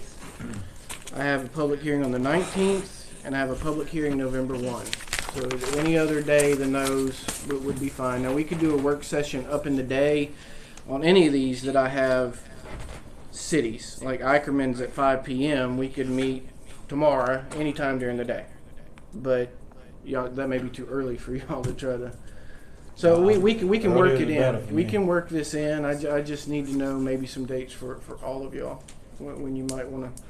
And don't let me leave here without telling you about the justice courts, because I don't want to forget those. Those also need redistricting. I want to show you those numbers. But I would like to come up with a viable plan for the supervisors before we do the justice courts, because it's always in concern of your circuit clerk and your election commissioners is we do not create split precincts. And I think we already have some split precincts with the justice court. Now sometimes you can't fix that, but if we move a supervisor district line and I am able to also move that justice court line to follow it, that will get rid of a split precinct. And what that split precinct does is it causes you to have two ballots in that one precinct where my justice court judge or my constable is a dividing line. Sometimes that costs y'all tens of thousands of dollars in special elections and things. We actually redistricted the justice courts, I think somewhere around 2017. We made a change for Miss Sissy for her election commissioners because she had 12 voters, I think, in a split precinct that had a different justice court and constable, and we went on to fix that. But if we could fix it on the front end, that's so much better than doing it 7 years later. As a matter of fact, I think with the school board election coming up, there are 6 voters that vote over in North Starkville 3. That's right. And so the polls got open at 7 and stay open all day For six people. voters. For 6 votes. So things like that, yeah. Yes. So anytime we can, that I wouldn't be doing my job if I didn't point that out to you. Now you don't have to go along with it. This is y'all's show, but I do want to show you. Our election commissioners would jump up and down if I didn't tell you. Toby, are we going to be required to do a county court at some point? Public hearing? Or any We will have to have- population is already over. We will have to have a public hearing. County court. What is that? I don't understand. Another You know me with that. Add another Justice judge. court? Another judge. Oh, Who is we're that? at 51,788. What is the threshold? I think it's anything over 50. Well, then I did not look that up. So Something like that now. I'm glad you brought that up. We may have to have a fourth Judge. district No. added. It'll be countywide. Oh, it would be a countywide judge. Countywide. I got you. Another countywide judge. I'm sorry, I after should you not- reach we- 50. No, well, County judge. we would have got to that eventually 18 because judge. before I redistrict anything with the justice courts, of course, we want to have a work session with the constables and the judges because that's theirs. Now, y'all are in control of that. You are the ones that would adopt a plan for them. But we do want to get their The rough plan together. yeah, we do want to get their input. But first, I'd kind of like to know which way the supervisors are going to go. Mississippi Association of Supervisors meet from the 19th through the 21st. Yep. So we that's go going to into be the out. 19th through the 21st. I don't have anything on the 14th. Okay. 14th is good for me. What day is that? Thursday. Thursday. What time? My calendar in front Next of me. week, Thursday. Can we do it in the I morning have my early? calendar in front of me. Yeah, we can do it at 8. As far as Yeah, I'm eight concerned. o'clock, I got it'll you. be better for 8 me. o'clock. Yeah. And we can do it right here in this room with your projector, and I sit here, or we can do it wherever you And if for want. some reason I can't be here, I can remote. Can you make it I don't have my 8:30? calendar in front of Can you me. make it 8:30? I hate that. That's fine. Yeah, that's Yeah. the 8:30. Yeah, I gotta get my guys going. If not, Okay. they'll be like This off. is going to be our 9 option. o'clock is what we used to. It's 9 all o'clock. right. Yeah, that's fine. 9. They Nine. said 9's fine. 14th at 9 o'clock. And if y'all want to get a hold of any of the constables and the judges that might want to meet that day too, they might want to come in and see what we're doing and their districts. Dave, will you hand out their and the map? Yeah, there you go. And I can go over that with y'all, and then I'll get out of y'all's way.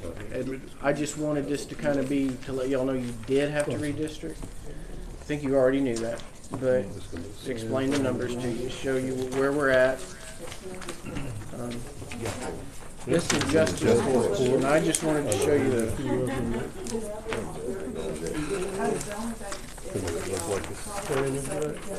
Yeah, there's just one map. There's just one. That's the benchmark. That is the Justice Court Judge districts. Justice Court Judge. No, just one copy of that.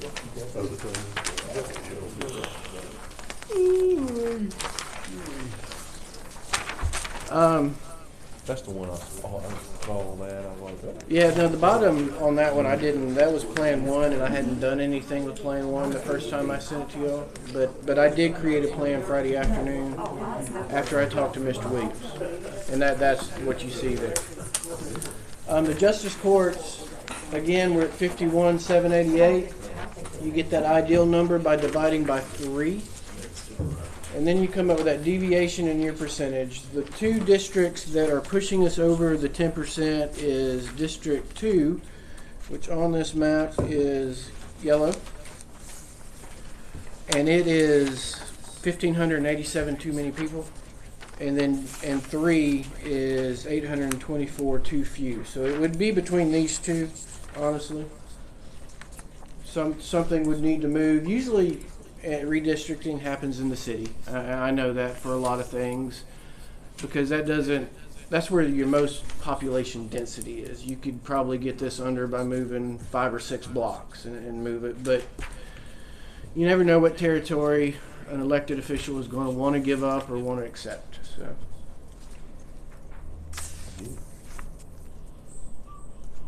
Y'all have any questions on the justice courts? So you're suggesting that you have the judges here too? On the Justice Court 14th clerk? would be good, because The I would. constables and the justice. Any of them that want to meet. But first of all, y'all are the first for sure. Now they could come in at 9:30 if they wanted to wait a little bit and let y'all look at it and us work with it.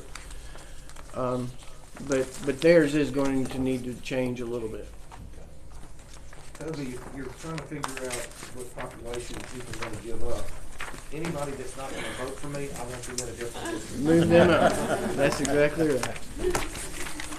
Just trying to help. Those are the people who vote on Wednesday. Y'all have any questions? Toby, we appreciate it. I'm going to try to make this as easy as possible. There is no rush on this. The only time frame that you've always been told in redistricting is a timely manner.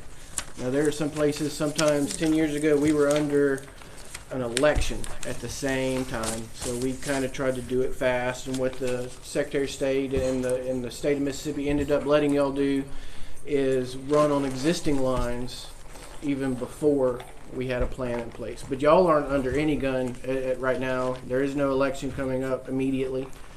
So this is a timely manner. There's no need to rush through it, but if we can get it done, we can get it done and get it out of your way. All right? Well, then I'll see y'all on the 14th, but y'all know where my office is? If you want to come by and see me, come and see me. While you're here, Ma'am? while you're here, the road off of Heritage Colony that there was supposedly the clerical issue on. Mm-hmm. Has that been? Is that Night Arnold? Is that Yes. right? No, it's not. It's King's Arm. King's Arm. Has that been presented to the board for correction? I have not. I gave Because I had Mr. I had Lowe. the person call me. So can we talk about that while you're here? Yeah, Is that okay? So in Heritage Colony, there's the road is Night Arnold. It's King's Arm. King's Arnold, Drive, which is I the believe. the last one before you would turn and get to Grand Oaks on the left. It's the last entrance into Heritage Colony. When you go down that road, the road used to be longer than it is, and you actually can go down there and dig under the grass and find that there's pavement underneath there. But the county let it grow up, that section of road, because when the road registry was changed from paper to digital, the full length of the road was not adopted. That's right. There's a little bit. Well, the original register that was adopted had it longer than what the updated register had, which was a clerical error on our part somehow. How much did it shorten? It wasn't very far. I don't know. It just didn't go as far as it needed to. and the property owner that owns the property on each side, now the people that live at the end of that road, of course, don't want it lengthened because it would cause people to go down in those woods. It would be like a parking area down in there, they feel like, you know. But the landowner that owns the property, the lot down in there, wants the road back lengthened to the length it should to be. get to his property. And it was originally longer, so. That's right. How And long, if you had to guess? it wasn't very long, Mr. Lois. Do you 100 remember? yards, 100 feet? Yeah, it was more than 100 feet, I would say. Point something. God, I just can't right off. It was less than, I'd say 1,500 feet, if anything. Oh, so 500 yards. This As is long one of as- the as long Heritage as the Colony county- things, yes. county didn't It might only abandon been it. about Huh? 1,000 feet. I don't know. What now? It wasn't. Kids For used some to go back reason- there and park all the time. Yeah. There's a I know. house. When No, you- I don't know, when you but drive I down was it, told. I mean, I didn't look. There's only one house on this I road, know. and it quit. Everything past his house quit getting maintained. And I know exactly I was what you're told talking about. that it was quit being maintained even before we adopted the new register. It just, for some reason, we stopped at that driveway. So the landowner took me back, this has been several, and then he just kind of stopped, but he took, I don't know, it was probably 2 years ago. And we actually dug it up and there's still asphalt up underneath there. Yeah. Because it's actually paved. This was before this last term when we went in and resealed it. It actually paved this on in there. They let it grow up, which stopped from people, because it goes down in the woods and just stops. It's, you know, a little area down there that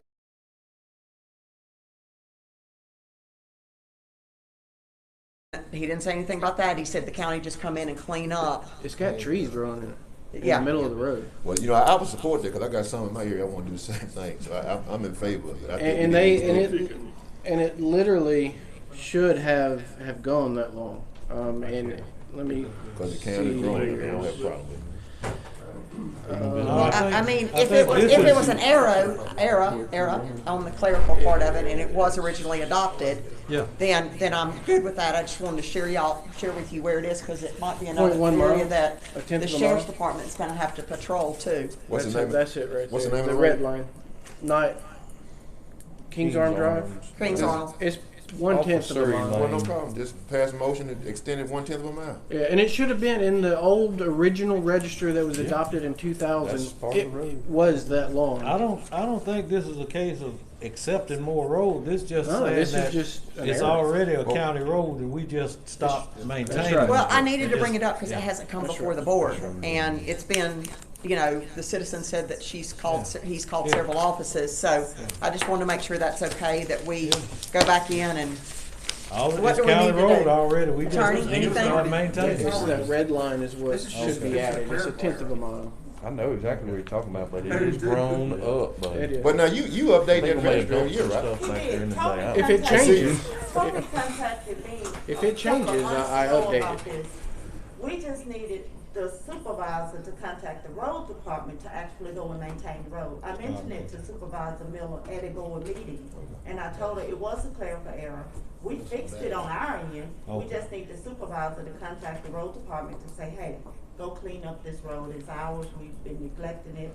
That's all Supervisor Miller needs to do, is contact us back. When Dr. Bandy did y'all's original register in Right, right. 2000, it was all done on Mr. paper. Baggett know when he comes up here. And we transferred that paper document into a digital Excel spreadsheet. And it got shortened somehow. Well, a lot of them did, and some, by and some accident. of them got added. Yeah. But a lot of them did. Yeah. And so I thought each year what you were doing was kind of correcting those. And I As you do, come but to them, you know. that's not one I had ever fooled with. Okay, It was you just weren't an aware of it. error on my end. I'm glad to know that Mr. Baggett is in the bill, and he heard that. Can you share that with him, show him that on the map? We need to get a board on That'd that certainly effect. simplify that. Yeah. And then he'll know the area exact, and then we'll let him know to get to it. I don't want to steal your pen. That's a lucky being, man. It is. Are y'all done with me? Yes, thank you for clearing that up. Thank you, Toby. I'll see y'all on the 14th. Yes, sir. 9 a.m. Motion to acknowledge. So move. Motion by Supervisor Montgomery, motion by Supervisor Howard, second by Supervisor Montgomery. Acknowledge the district report. Any additional questions? All in favor? Motion carries 5-0. What does Lynn then come on the agenda? He's not I working. was gonna get him to share that. He knows exactly where to go. Kemp Associates, he's still with us. He is? Yes. I think he was gonna choose to do it. There he is. County bid. I'm not here as Kemp Associates, by the way. I'm here as an old county engineer down in Oh, okay. Winston County. Well, what, Yes, sir. In fact, I've worked with 6 counties back over the years. I'm so old that Highway 25 wasn't completely paved when I came up here to Mississippi State. Was before I left 1963. I'm also so old that I was Brickley Miller's mayor down there in Meridian when she was a teenager.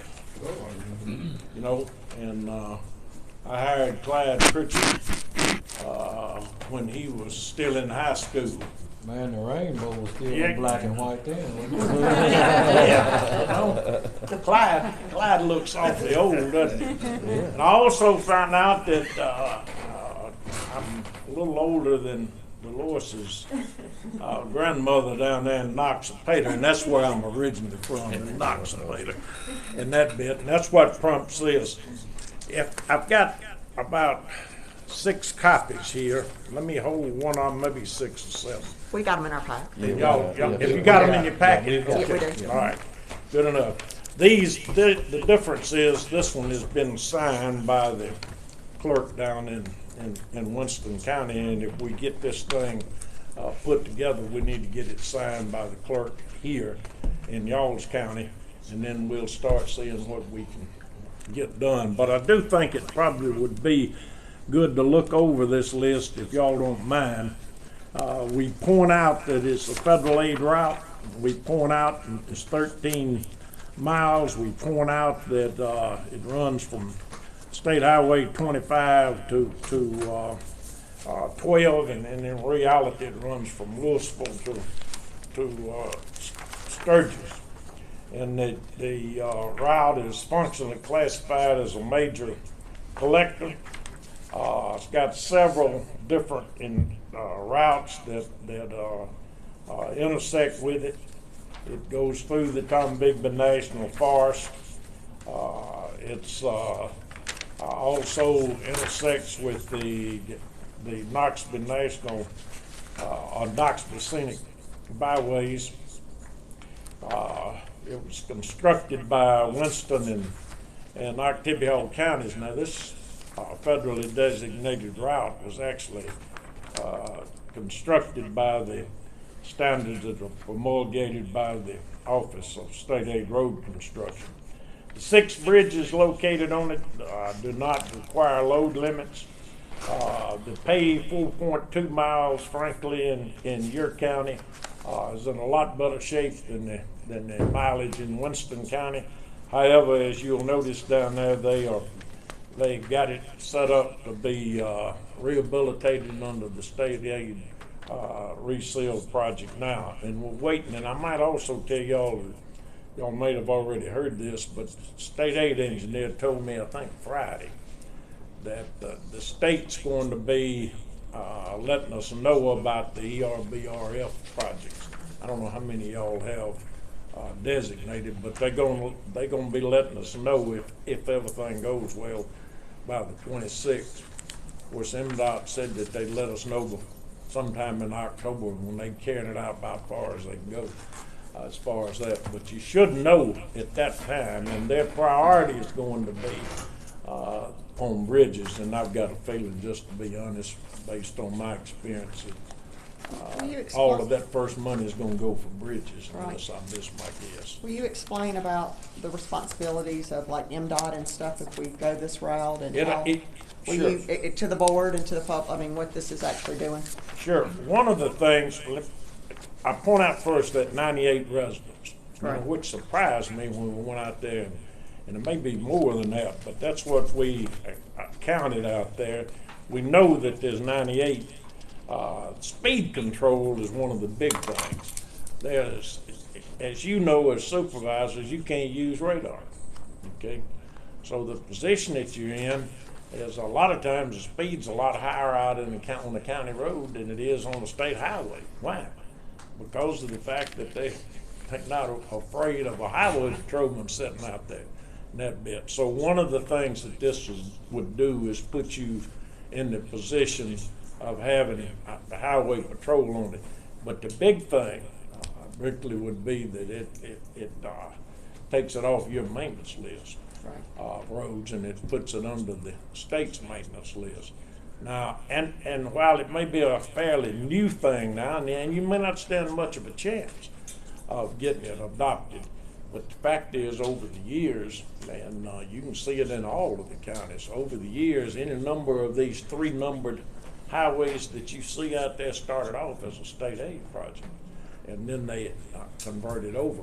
So it's nothing new. It may be new now, but it's nothing new back over the years.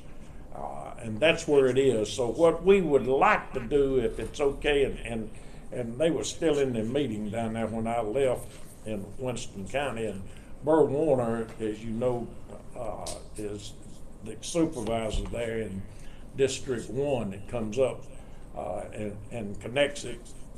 And he would have come, but they were tied up in what they were trying to do to get out of there, so he can't make it. But if you don't have any objection, what we would like for you to do, Mr. President, is have the board adopt this, and I'll get it signed by the clerk, and y'all won't have to excuse me now. While I represented 6 counties over the years, I don't know who's the chancellor clerk. Okay, I need to get you to sign before I get out, and I'll leave you a copy, and I'll carry a copy back for Winston County, and I'll also keep a copy for us to have, and I'll send you, Dolores, one for your minutes on various things of that nature. So if we sign this today, talk to us about the approval process, and do we need legislative support on it, or, Don't you know, to really make know, this? don't really know, Brickley. Okay. To be perfectly honest, here's the position that we're in.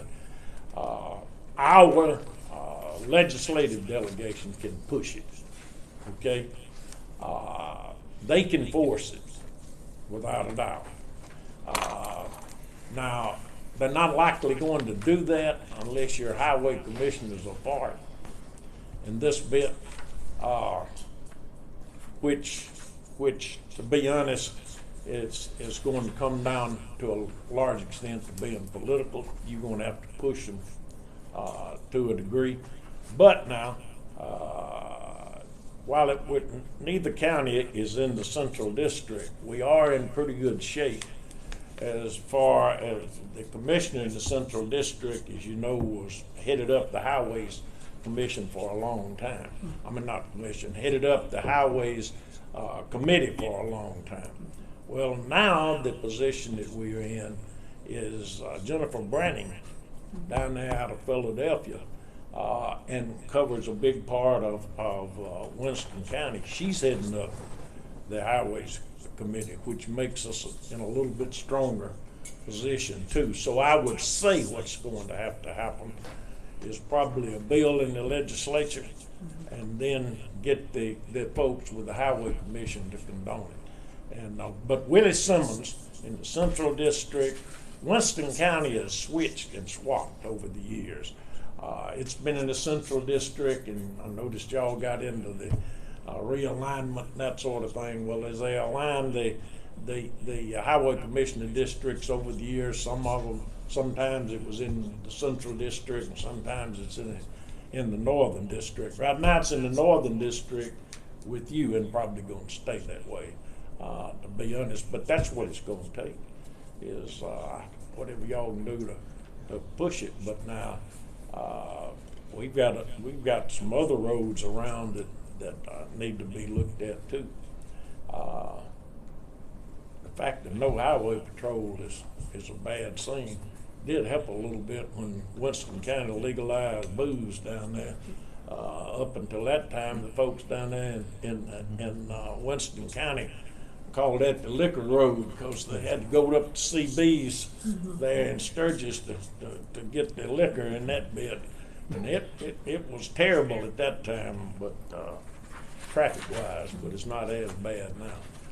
But does that answer your question, Britt? No, I wanted, this is a good thing for Oktibbeha County if we can get it done, and I think we could have Clearwater Group, this would be something that we would put on their radar as well, like they came earlier, the Sure. group that, works, for Yeah, they were here Oktibbeha just County, about and the they time could I help, walked in. yes, and they can help, they've helped us do a lot of different things, but I'd like to make the motion that we move forward on this. Move forward. That- Motion by Supervisor Miller, second by Supervisor Howard, that we move forward with the resolution designating Louisville Sturgis as a state aid road. That's not, basic. well, not state aid. Uh, It's already a as a state highway. aid. As a highway, State highway, Yes. right. As a state highway, yes. okay. And it says it in there, what it, theoretically, what you want it to do is be designated on the state highway system. State public highway roads. system, public road, that's it. And, Mr. Clerk, I've got probably 4 copies here. Are there additional questions? No, and no questions, all in favor? Motion carries 5-0. And I'll wait on till you. Thank y'all, Yes, appreciate sir. it. Thank you.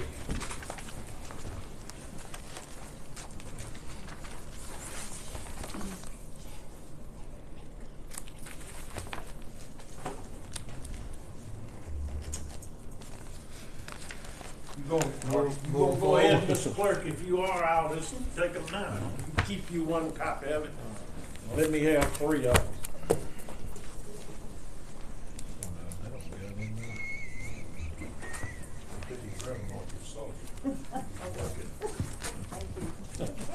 He's a pistol.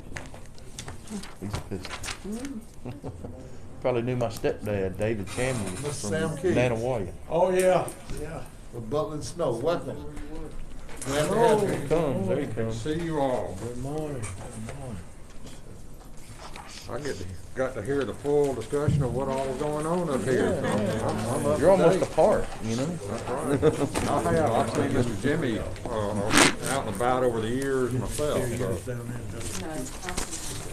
What y'all have, are you ready for me, Mr. Chair? Okay. What you've got before, I've got basically 2 items, or 3 items, but the first relates to the $10 million, not to exceed $10 million general obligation bond issue, which you adopted the initial intent back in September. Today was the day for the deadline for receiving any protest petitions, and I understand from Ms. Sharon that none have been filed. And so what you have before you is the first resolution is let's see here, is what we call a no protest resolution. It's the one that's probably got the smallest thing up at the top, but it's got a big number 2 there. Talking about the $10 million deal. And all that is adjudicating that publication was had according to law, and that no protest was filed, so that you're ready to go and take additional steps when you're ready to actually begin the process of issuing bonds. And so, assuming you adopt that, the next step will be, I think originally. Can we approve that one? then? Yes, sir. You want to go ahead and do that? A motion to acknowledge So the moved. no protest resolution. So moved. Second.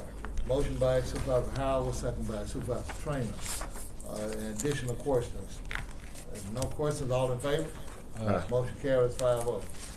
Great, thank you. The next step in the process for that particular bond issue, and I think, Mr. President, we had originally talked about probably the second meeting in October, and I'm not sure what that date's going to be. But if you wanted to issue the bonds and close before the end of the year, which I think was the original kind of target, then we'd probably need to adopt the bond resolution and notice of sale at the next available meeting in October. Just give us time to adopt that resolution and all. So, if that's still on. When is your next board meeting? I think the 18th. Is it be the 18th? That's what 18th. I'm thinking.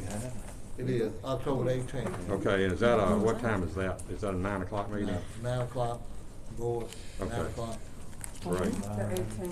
9 o'clock on 18th. Right. Well, we will plan on having the I believe document. that's okay with 9 o'clock? 9 o'clock on 18th. I prefer 5:30, but It's up to y'all. You wanna do I 5:30? say 9. 5:30. Last time we did 5:30, you didn't make it. family emergency though. That's a I little understand different. that too, but now this time I think we need to go at 9. What do y'all think? I don't care. Well, I mean, I mean, it's when up we to had you. others that worked business hours, we did 5:30. Wait a minute. Well, what we would do, we would alternate. Yeah, so we did the first meeting at 9 and the second meeting at 5:30. Right. I actually swapped back and forth. I went both ways, so I'm good, whatever works with for you the folks. I'm board. gonna support 5:30 because Let's I say asked 5:30. I asked for 5:30 from time to time. Let's when say I was- 5:30. When I was working. 5:30. 5:30. All right. Well, I Throw just. me under the bus like that. No, it wasn't you.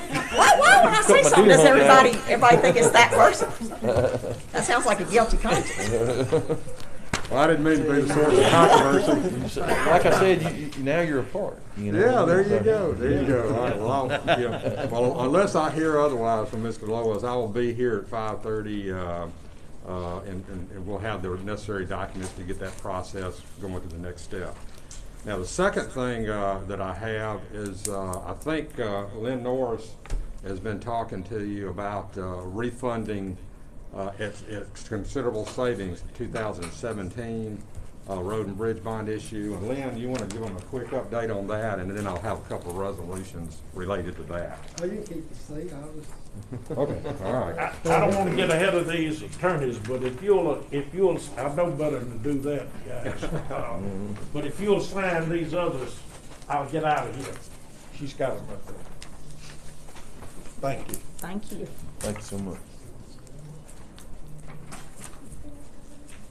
I'll get, you gonna get a copy of it? But now, we've gotta come up with some solution. We can't have this many items on the 5:30 meeting. It'll be We need a midnight. consent It'll be agenda. midnight getting out We of need a here. consent agenda. And if nobody, Yeah. then you can say, hey, I want to bring up whatever item off that agenda. Thank you, guys. Yes, sir. Thank you. Okay. Kind of where we are, you know, with the refunding and working with Raymond James and where we are, there's a bank very interested in it. We probably will have a term sheet tomorrow if you decide to go forward that would set the rate and I do have one question. Okay. And do you know the savings on this at this moment? yes, I know a good, get real close to it. I like to stay conservative. Okay, There'll be in excess of $400,000.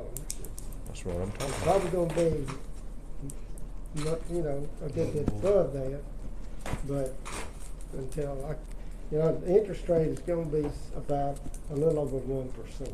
If everything holds, it's working out about a 103. So, You saved us money several times over the Yeah. years with that. Yeah. Hospital right bonds, now, et the cetera. projected savings would be in the neighborhood of $460,000. So it may come back down some, I think that's the ceiling though, so. Okay. That's where we are right now, and we should know tomorrow. So we need to authorize you to move forward on? Yeah. So move. Yeah, Second. Yeah, what you got specifically is two resolutions. One is to engage the professionals to authorize us to try to finalize those numbers. And, that would include Butler Snow as bond counsel, government consultants as the financial advisor, Raymond James as the underwriter, as you've been talking to, and also Ms. Robertson as the county attorney to Approve the engagement resolution. Exactly. Motion, He made the motion. motion by Supervisor Trainer, I second by second. Supervisor Montgomery. In addition, of course, on the engagement resolution. All in favor? Aye.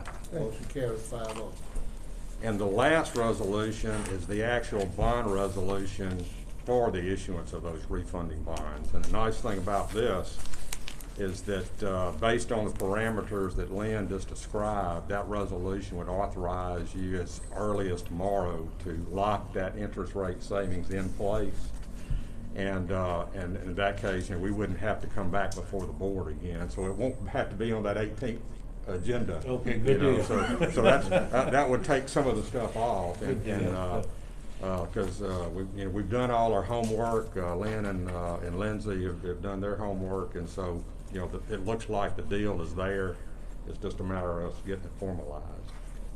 And don't get upset if that tomorrow's date moves forward a little bit. Just kind of trying to talk best, execution as I can, and we're striving to get there, so. Yeah, it's like everything else when it comes to refinancing. You kind of watch it, and once it's optimum, then you're in a position. This would put you in a position to lock it in place. So the resolution needs to be a bond. Right. Refinance. Generically, we call it a bond resolution. Bond resolution. Right, and that's the third one, and that should be in your packet. I know Motion. Lois has got it. Motion for approval on the bond resolution. Supervisor Montgomery. Second. Second by Supervisor Trainer. Any questions? All in favor? Aye. Motion carries 5-0. All right. Well, that's it. I'm gonna kind of hang around to get some signatures. Once y'all finish your meeting, if that's okay. That'd be fine. But that's all I've got as far as your actions that's necessary. Thank y'all for recognizing that, for sure. Yeah, well, Coming absolutely. to us. Mr. Keys, do you wanna just come to my office after lunch, after everybody? Okay, yeah, that'll be fine. That'll be That'll You be wanna give good. them to me and I'm going and sign what I gotta sign. I have All right. Oh, she's got Okay, all right, good. Well, have you got all the, Let me, give me your stack, I'll do yeah, that. that's it, because I've got those other attachment documents Gotcha. too. Okay, perfect. And I'll make sure you got it all. So we'll- Okay, and I'll see you after 1. All right, sounds good. Well, I'll see you there then. All right. Thank you. I'm sorry. Did we? Thank you. We're gonna move forward with, Attorney, are we going into executive session today? Yes, sir. We are, okay. Because Mr. Check is here, and I think he's got a personnel issue, so, Yes, sir. okay. We'll handle that, okay.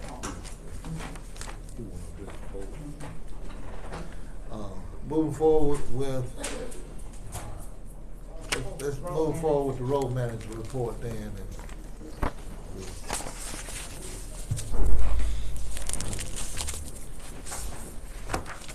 Good morning, everyone. Good Morning.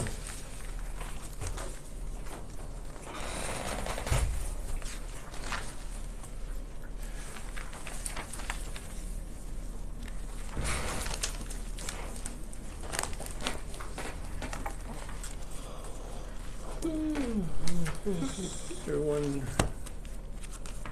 had an opportunity to look at the road manager's report and have any questions? I'm good.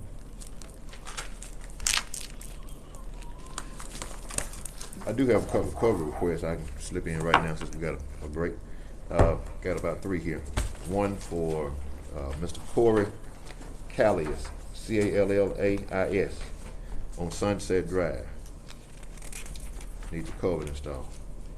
Another one for Miss Helen Virgil at 316 Butler Road.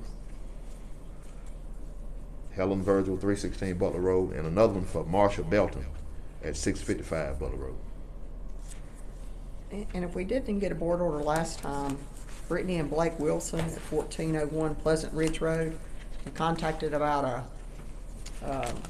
the starting construction or whatever, but was sent back to me with just a culvert.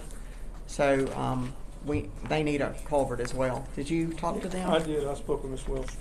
Okay, all right. While we're on that, What's that first address? First address was, it wasn't an address, it's a Bel Air subdivision, Sunset Drive. Bel Air. while we're on that number, did you get up with the gentleman on Turner Road about the culvert? Cover the Fulton. crosswalk. Cover. Yeah, he, Just access. I think he- Fondren. that's Need a right. motion. I That's call a him motion. sorry. I Yeah, we're did. gonna put all of them in Got, the same we'll motion. get it installed. I don't know if we got it installed, but we did a work order. He's been on me Marshall about it. So, Belton, if B-E-L-T-O-N. you could, if you got his number, do you have I his, do. still got his number? If we can, try to get that installed as quickly as possible. He's been waiting over a month and a half, 2 months. Yeah. So, Any more public requests? Y'all want? I don't have any. Did y'all get mine on there? We got yours. Say yours again. What was your address? It was Brittany and Blake Wilson, 1401 Pleasant Ridge Road, Sturgis. And are we still doing site development permits? Yeah, but Miss Wilson told me that she was just trying to get into a property now. It's gonna be a while before they build, maybe a year or so. Okay, And so they just need a culvert in it. okay. Can I get a board order on that one? you want to just do them all together? All together. Oh, And there was one other one that you called me about in Indian Point. That's right. And that was I can't think of the name of the gentleman's name. I can't either. I don't know. Caldwell maybe. Billy Caldwell. Billy Caldwell, Indian Point Reed. He live over in my district. I know, he I'll owns the make a property. He owned motion, that. Yeah. a motion to approve all the requests on He owns culverts. that property. Okay. I might have one. Do we have anything else other than, cover requests and, before we move forward? Who was the second on? I was the motion. Wait, I can say. I can say.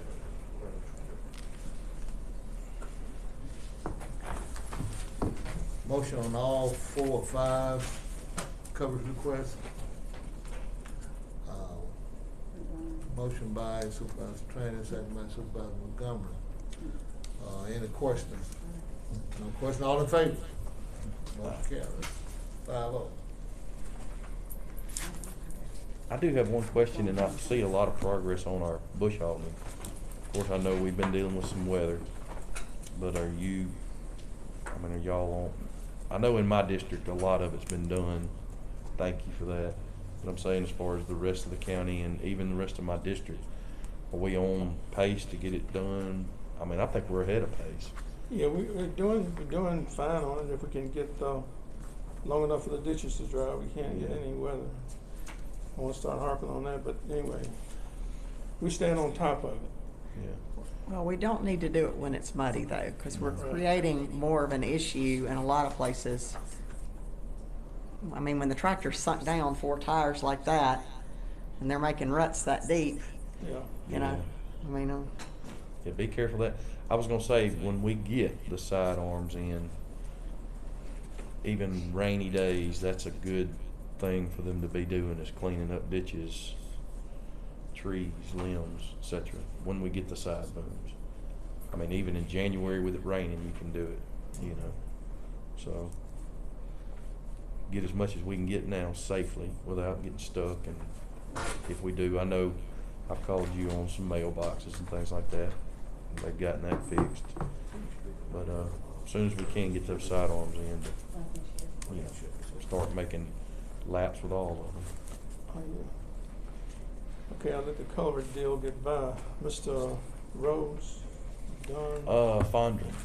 No, but there was another one. This Mr. Rose called me the other day. Don Rose? Yeah. That's not in your area. Yeah, Don is, but he hadn't called me. You want me to give you his cell phone number? Well, he wanted to put a culvert in some property. He sold some property, then purchased some property. He wanted a culvert. Oh, yeah, on New Light Road. That's right. I can give you his cell phone. Yeah, I don't know. I've got his number. I guess I was trying to get permission to put the culvert in. Yeah, might as well add that to I the thought I culvert missed list. that. I was. Can I add that, Mr. Don Rhodes on New Light Road? Just a minute.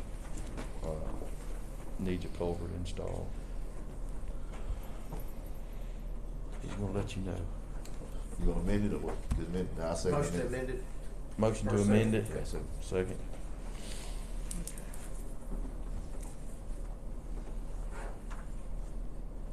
While we got a spot here, Go ahead. No, I don't have anything. And I mentioned this earlier.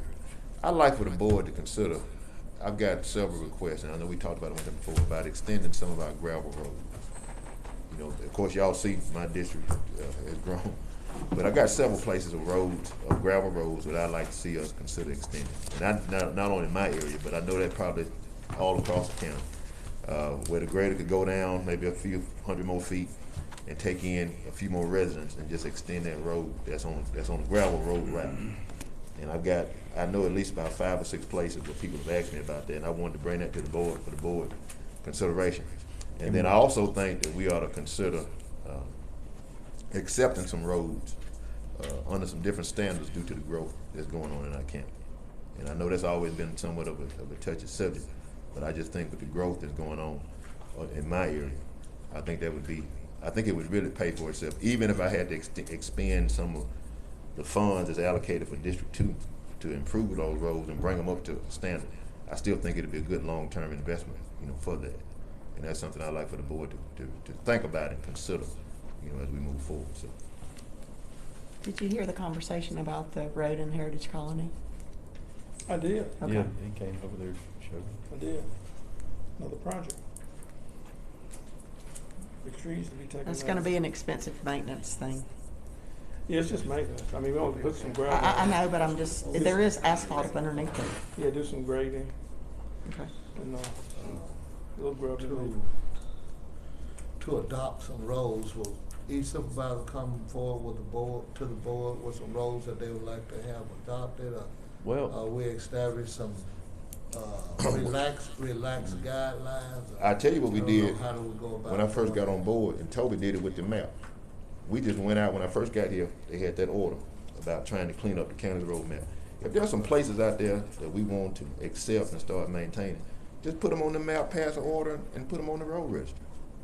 I mean, the county is growing, and I think that would be a good thing for the county to do. And if we want to go in and expend some money to work on the drainage and improve them and make them better out of your allotment, I don't think that would be a bad investment to do, because these areas are growing. I mean, they're growing, and when people can access property and put in homes and houses, you know, the return is gonna come back. But you just got situations like we were talking about, the little road dealing with the bus turnaround. You know, you got some places that's really growing, that if people can get in and get out, I mean, it'd be a big return back to the county. I just think it would be. And then we got some, if there's some neighborhoods out there that have been after us about taking their roads in, but we've been a little reluctant to take them, hey, just go in and figure out a way where we can make it work. Because if you got people with these homes and subdivisions building these $200,000 and $300,000 homes, they ought to be a way we can capitalize that. And that is give them some kind of assistance so they can keep on building. You know, if it's whatever we can do that's within reason. And I know we've been a little reluctant about it, but our county's grown. Can you frame that in the form of a motion then? Well, not right now, but I won't put that on your mind right now. You know what I mean? That's kind of the direction I want us to go.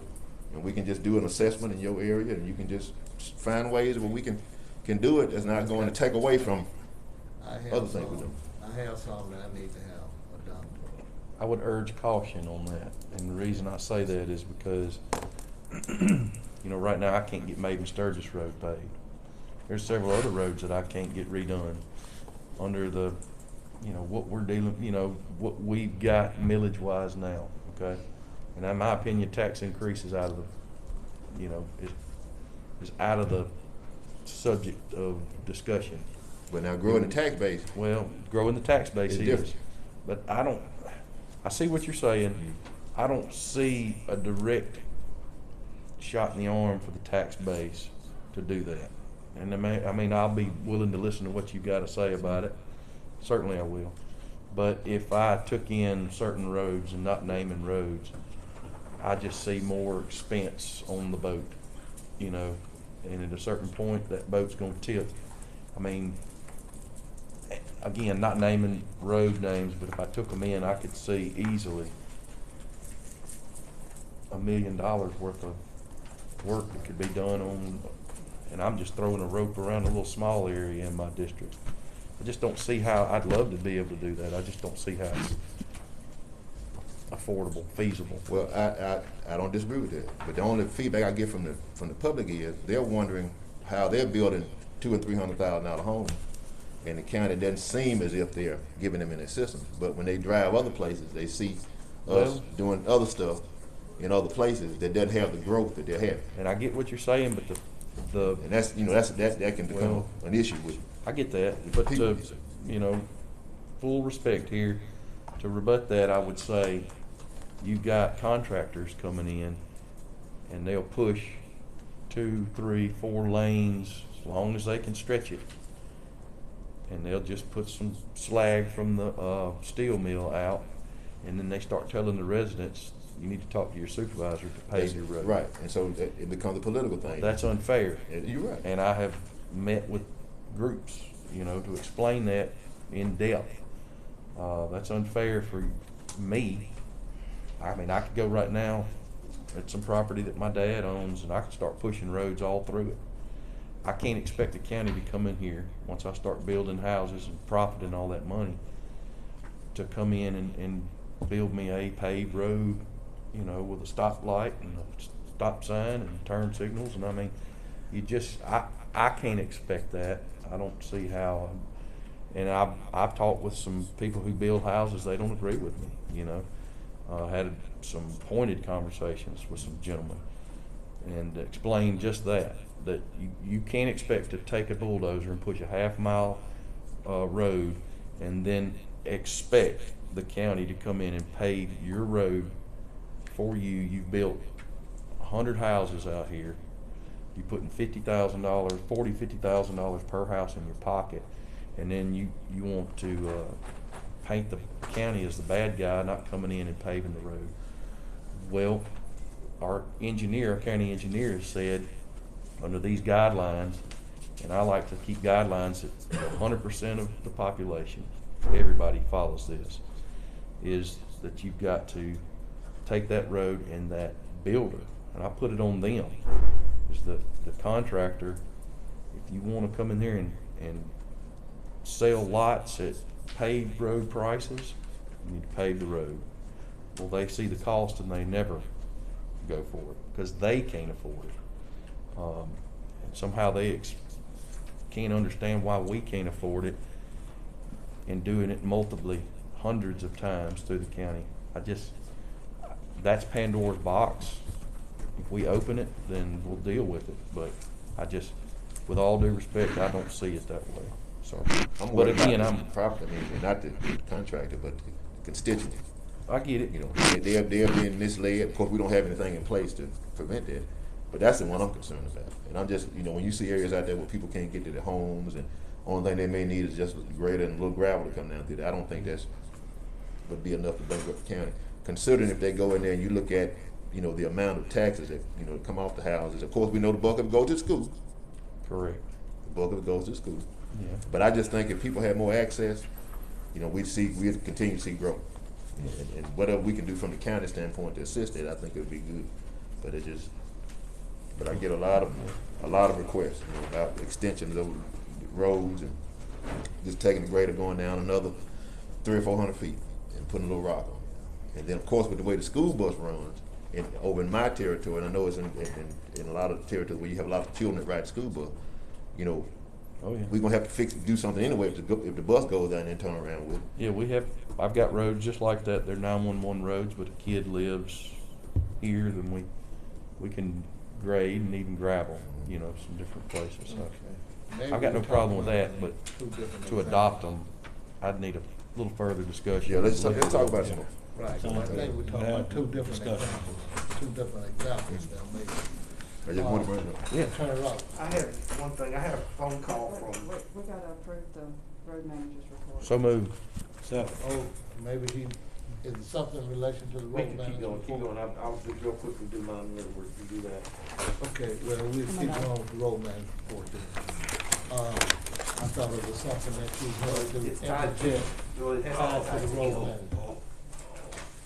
Well, we don't need to approve this report just yet. Okay, that's fine. Okay. I got a phone call from Billy Blankenship yesterday. He owns property. He was the mayor of Sturgis, but he owns a piece of He's not property. anymore. He used to be. Isn't that Yes. right? Okay. But he called me, and apparently some of our people are parking our stuff in his driveway, I guess is what I'm gathering. And he's concerned that no one's asking him. I don't think he would have a problem with it, somebody to talk to him. I've got a telephone number and I was gonna give it to you. We have a tendency, you get out of here before I'm able to give you the information. Okay. And if you'll talk to him and smooth things over with him, I think it would be helpful. I will. That's all. Is he on that shop there? He does. You Okay. got it. I thought they had gotten permission from him to park over there. I'll check and make sure on that. I'll check that. I'll call him. I've got the number when you're ready. Okay, I'm ready. Okay, 662. Okay. 769. Okay. 5551. Okay. And that's Billy Blankenship. Okay. Thank you. Mm-hmm. Okay, that material we used, Ms. Miller, on that road, that quarter block they call it, it works real well. And we'll probably incorporate some of it into our maintenance program when the new graders and everything comes in. Okay. Has everybody else gone out and looked at that? I'm real satisfied. I hadn't seen it yet. Yeah, it's He just put it on one little small road just to see that they can't take the grader down. They just use a tractor to grade that particular road. So that's the reason we picked that short road to try it on, to see if it would work and how it's set up. So it's right down Old 25 on the right. There's a church right down there. It's good. And so you can see it. Is the same material that you were talking about that they used out Torrance Park? Okay. Keeps the dust down. Can we use it as soil conditioner with this then maybe? I don't know. I'm sorry. It depends on what we're gonna mix with it. We can't, it won't replace, Soil cement. crusher run. Crusher run. It would work good with soil cement. It worked real good with soil cement, but now it won't replace crusher run. If you had a water truck. Right. I mean, it's not gonna spread good if it's super dry. Right. But it's It needs a little moisture in it to set up. I guess is what I'm saying. You can spread it, but you need some moisture on it for it to really set up good. Right. It's a light material. I mean, I didn't expect it to work that well. Saying that, we could use less soil cement. If we use it, we could use less soil cement. Is that what you mean? Probably so, yes. Need to do some. And actually with this, you could actually take some sections of gravel roads in front of some houses. Yeah, especially the And narrow- do some areas to keep the dust down. If he says that it's, gonna work, I believe, and that way, if you can't afford to do the entire road, like there's some roads that it's gonna cost, $2 million for us to pave that people live on, and they complain about the dust.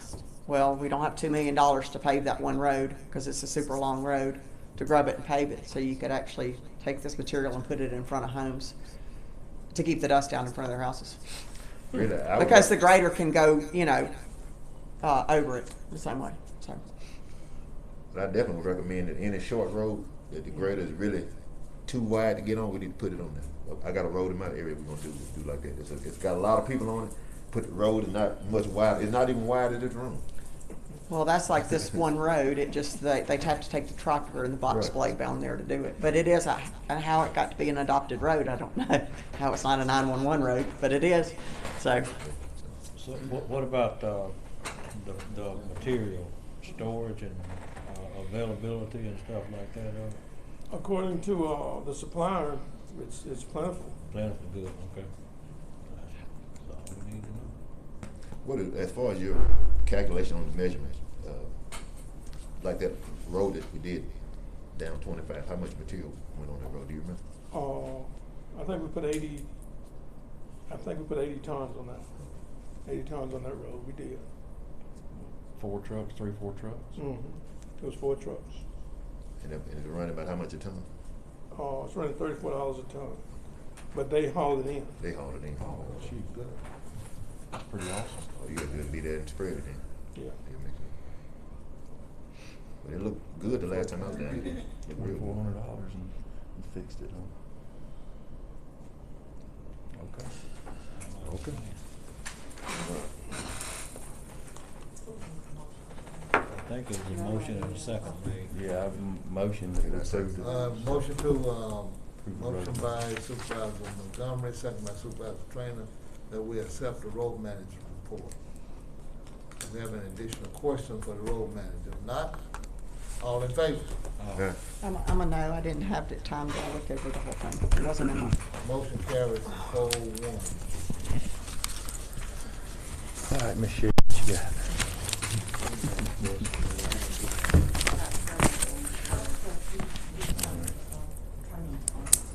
I need a break. Okay. Chancellor Clerk business, Ms. Livingston. I have a couple of things. The first thing I have is to acknowledge that we had no CD for the month of September, and the funds remain the same as Citizens. Motion by Supervisor Trainer, second by Supervisor Howard, no CD. Any questions? All in favor? Motion carries 5-0. And second thing is to acknowledge the proof of publication that I received back for when I posted in the paper for the tax levy. So moved. Motion by Supervisor Montgomery, second by Supervisor Howard. Any questions? Is this the last, our budget, the last thing that was posted? Well, no, not the budget, but my levy that I Oh, had to okay. do, that's what I did. Any questions? All in favor? Aye. Motion carries. Who seconded that? Howard. Howard. Trainer and Third thing I have is, approving the recapitalization of assessments of real and personal property that I have to do every year. So move. Second. Motion by Supervisor Howard, second by Supervisor Montgomery. Are there questions? Real and personal property. Any questions? No question, all in favor? Aye. Motion carries 5-0. The last thing I have is the order approving the application for certification for the one meal that the tax assessor does. So moved. Application 1 million. Motion by Supervisor Montgomery, second by Supervisor Miller. Any questions? All in favor? Motion carries 5-0. And that's all I have. Moving forward, unless you all want to take a break, we move forward with the county business administration. Push on. What's that? Moving forward with county business administration. Okay. Toby contacted me, he had a developer, and John, this is to what you was discussing. He, well, first, they want us to adopt the 911 road bend-about lane. This developer is starting out with 4 roads. On that site development permit, there is a sheet that the developer will have to check if they wish the board to adopt that road. If they say yes, they give us Clyde tells them the standards they have to build that road to. We also let them know it's still to the board's decision to either adopt it or not. Well, later, he came back last week and decided not to, so I got him to check. He didn't want to build to them standards, did he? Yeah. So he Sure checked come no back and quick. initialed it and signed it, so with the new site development, we will catch that now, about the building it to the standards. But, Toby, there's a new road that's gonna be out there, bend about lanes, that we need approval for it to go. Are we Second. adopting that So moved. as a 911 road, or we want to? It's a 911. We want to adopt it. It's already a 911 road, am I right? It's a new road. It's a new road. It's a new road. We want to adopt it as a 911 road. Yeah. As a 911 road. I made the motion, he second. Trainer Motion by second. Supervisor Montgomery, second by Supervisor Trainer, that we adopt it as a 911 road. Do we have any questions? All in favor? Motion carries 5-0. Also, I have the airport road contract that we need to, get up there. I know I've been talking to some of the supervisors, and Mr. Morgan actually mentioned it. There are several contracts that we have not been getting updated annually. That is something I'm working on. Getting on and moving forward, we will do these annually. So in the package, we have the airport road contract. I make motion for approval. Motion for approval, Supervisor Montgomery, second by Supervisor Trainer. Any questions? All in favor? Motion carries 5-0. We also have the GTPDD area agency and agent contract for updating. And all this is for the 21-22 year. So moved. Second. Second. Or something. Could you possibly read that entire contract? It's like a Any book. questions about, there I are did some. this weekend. Okay, let's carry it in. There's a motion by Motion. Supervisor Montgomery. Second. By Supervisor Howard. But I do have some questions about that. That's a new, No, that's a new person supposed to be doing that. I'm not aware of a new person, but it's a service that we've been doing all along. I thought it was supposed to be a new grant person, a new fund, federal fund. No, we send those funds to Rudy, the GTPDD, and they are who they choose to That's do just, the service. yeah, that's their agency. Yeah. Yeah. Like But it's Meals something on we're trying to Wheels and do. stuff like The that. person is employed by Octavia County Board of Supervisors, however. They are employed by Octavia County Board of Supervisors. But this does seem to be a new contract. And from what I was reading, it looked like a new person. But I don't guess so. I guess it's a continuation of. The contract we already have with Continuation. GTPDD. Now, Okay. they may have a new person doing it, but our contract is with GTPDD. We do have a motion and a second. Any additional questions? All in favor? Motion carried. 5-0. AT&T doing some upgrades, and, Ms. Collier could probably explain this better than myself. We've had about 4 or 5 conference calls with them. So we need to do upgrades. With these new upgrades, our fee will change a little bit.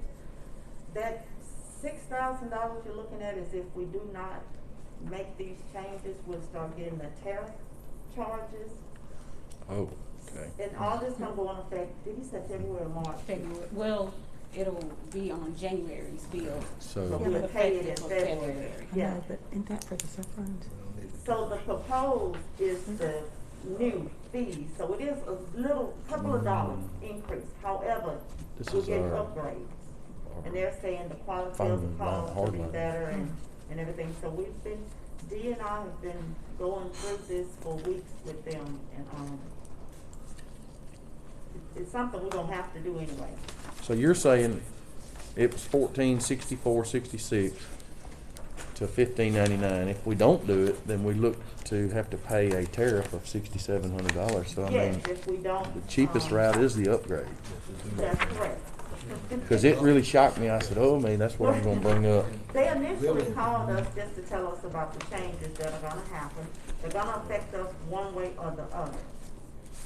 And these are hard lines. They're not the Yes, cell. it's the Centrix lines, and analog lines, which are the fax, and out in the county, there are volunteer fire department things Mm-hmm, that. landline, and this, well, it's actually 2 accounts. We have the Centris account, and then we have the PRI account, which is the one we recently, several years ago, upgraded to PRI. So that will be upgraded from the current contract, which is under state contract. The new contract is the 5,000. It is also a state contract. It's just an upgrade. Before we completely switched over to the PRI. This is just an upgrade to the PRI system. And then we have that Centrix account, which are most of our analog accounts, fax lines, landlines for departments that we have outside in the county. This will be an upgrade to that one as well. So it's not our entire AT&T, like we have several different accounts. I mean, we have emergency management. They're just really 2 accounts that are being upgraded. The 2 main accounts. And it's kind of behind the scenes. We're not getting new phones and all that stuff. It's not that. This is the service. It's the service, that's Yeah. correct. Service. And, he said they can either do it after hours or start it early. It's about a 30-minute thing that they'll do, and it will not affect the office at all. Okay. I'll make a motion for Yeah, approval. that price increases It because seems of like the, $134. well, More. the price increases because our current contract, the 4,000 is about to expire. So we will not be under contract, which will cause us to have those tariff, taxes. If we upgrade the contract, then we'll be locked in until this set amount. Give or take, is a proposal, so that's pretty much. Yeah, the tariff difference Exactly. is a savings if we go with That's it. this. But it looked like $134 increase. There will be, there is an increase because, That's not much, is what I'm trying to say. no, it's not much compared to Yeah. what it probably will be. Yeah. There is it's a small increase, but the service is better. The fiber optic, they're using a different type of, the fiber optic connection. I'm not very educated on that, but I know that it's upgrading. It's an upgrade, so it's a little more expensive. Faster, yeah, I mean, everything goes faster, then you have to upgrade your system and Yes, to be compatible with what we currently have. Get a motion for approval, upgrade AT&T. I made a motion. I think Motion by Supervisor Trainer Motion seconded by it. Supervisor Montgomery, second by Supervisor Trainer. All in favor? Aye. Motion carried 5-0. We need an order to advertise for a portion of Chapel Hill Road to be abandoned. Attorney Robinson probably can explain this more if need be. This particular road, y'all, that it's being asked to be abandoned, it already has trees in it. This is just fixing something that we technically did away with 50 years ago. So moved, yeah, so moved. Motion by Supervisor Montgomery, second by Supervisor Trainer. All that in additional questions, all in favor? Aye. Motion carries 5-0. Have credit card charges for the month in the amount of $1,254.40. Motion for approval. Motion by Supervisor Montgomery, second by Supervisor Trainer. All in favor? Motion carries 5-0.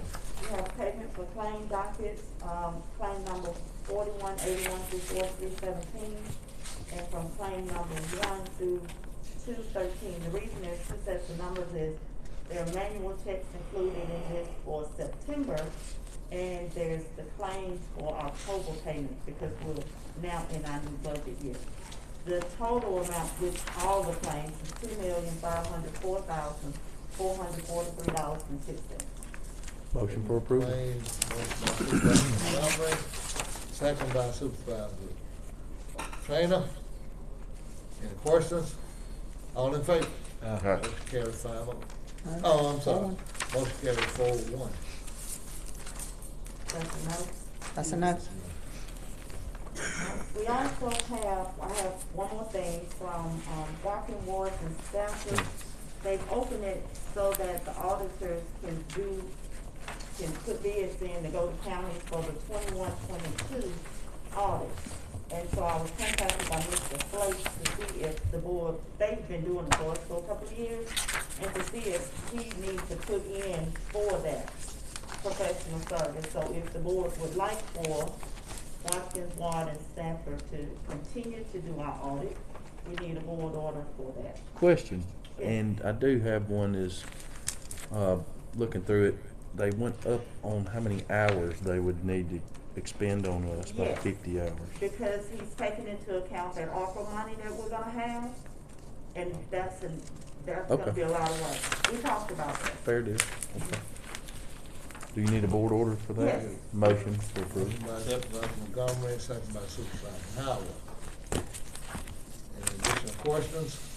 All in favor? Motion carries 5-0.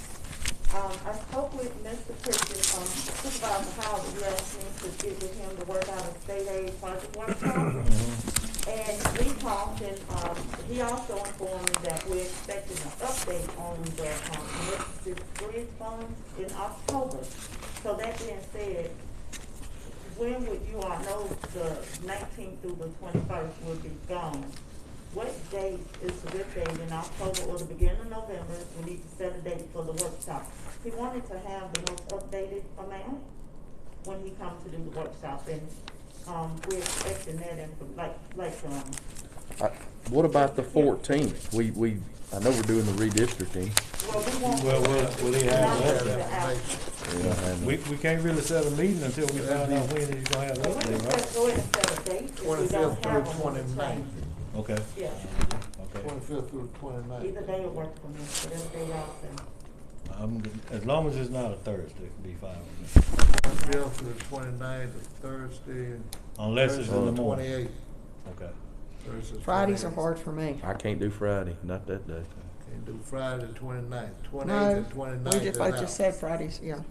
28th and 29th is out, so we have, We can do that, as long as it's in the morning for a Thursday. I'd rather do Whoop. it in the morning. How about this? Let him know on either the 14th or the 18th when we meet. Okay. We'll know if he does or doesn't have those numbers. We can pick either the 25th, 26th, 27th. Just let him know sometime maybe that week. Okay, well, they're not expecting them to probably end of October, so we're not gonna know about 14th. Okay. I can tell you that. Well, That's next week. Well, y'all, we can set a date on the 18th. Y'all, we can come back and Yeah, set a and date. we'll come back on the But I know you 18th. asked me to get this on. Yeah, I appreciate that. I And so we're appreciate that. expecting those updates, and he wanted to do it after that, so we'll have the most updated. I'm just trying to make sure this board is sitting on ready.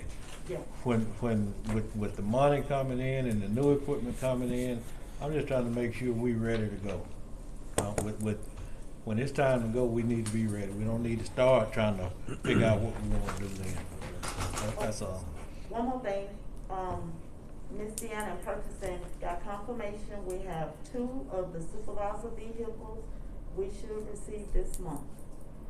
She has VIN numbers to the 4, but 2 we should be receiving this month. So you all will have to decide. I guess, I don't know if they were already assigned or how that was, but. Whoever has the oldest vehicles, I think would be Well, best to go ahead and get the new one. I got a single cab. Listen, I'm good at waiting. I mean, I can hold So I'll out. keep you updated with that as we get But it's a them. good old truck. Also, the sheriff has started selling, Yeah, some cars. yeah. Okay. So that worked out perfect. Yeah, got rid of a couple last week, got a guy coming today to look at some, so. Good deal.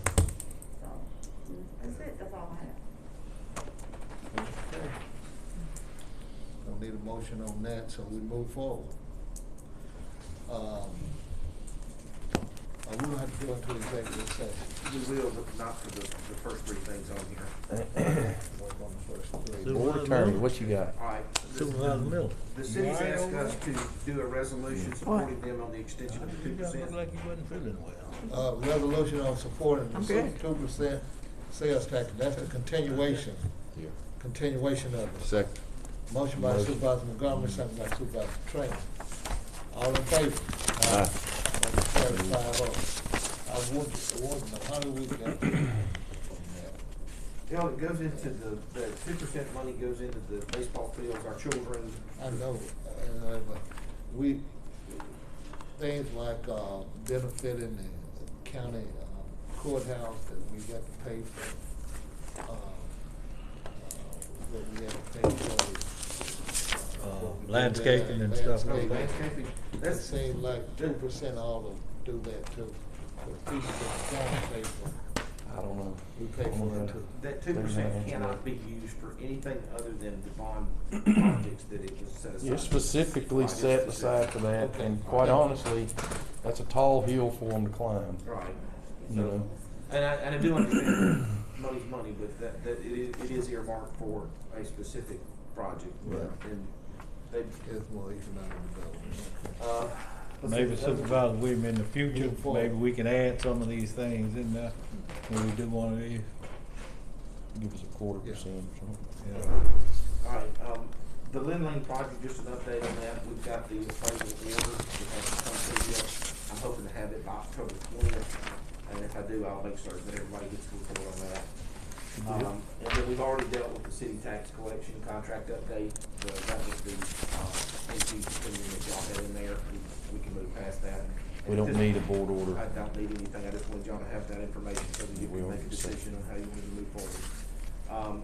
I do need to go into any, closed session, determine whether or not we need to go into executive session dealing with a couple of personnel issues. So move. Okay, well, we've been asked to continue, because I think it has to do with who's doing the recording. It's hard for them to come back and hook back up. so we can continue on with our agenda. Just get everything done before. And then go into executive session. So we are now down to county business supervisor. I want to make a motion that we appoint Clifton Crosby to the East Activity Hall Wastewater Board. Second. Motion by Supervisor Trainer, second by Supervisor Howard. Clifton Crosby to the East Activity Hall Wastewater Management Board. Any questions? All in favor? Motion carries 5-0. I'd like to make a motion that we reappoint Cornell Smith to the Golden Triangle Solid Waste Board. Second. Motion by Supervisor Trainer, second by Supervisor Howard. Are there questions? All in favor? Motion carries 5-0. If there's no resolution, if nobody have any concern, Dr. Michael Taylor would want to be reappointed to the Golden Triangle Link Board, unless you have someone now. If you don't have anyone, I guess he I- would like to be reappointed. Can we table that until our next board meeting? I hate to ask that, but I think that's a very important board appointment. They need to be Yeah, we've been there, asking, and they need to for be, someone for a while now. they need to be proactive enough to come to us and give us some updates as to which, how the wind's blowing, et cetera, et cetera. I think there's a gentleman that would fit that perfectly. I just need to ask him Okay, well, if we could well, table it. he said that he will continue to serve if you don't have anyone. With, going along with that then, in conjunction with that, the Golden Triangle Link want to be on our mid-October board meeting. They request to be on it, to bring us up to date on what's going on with economic development. So, Sound got good. that.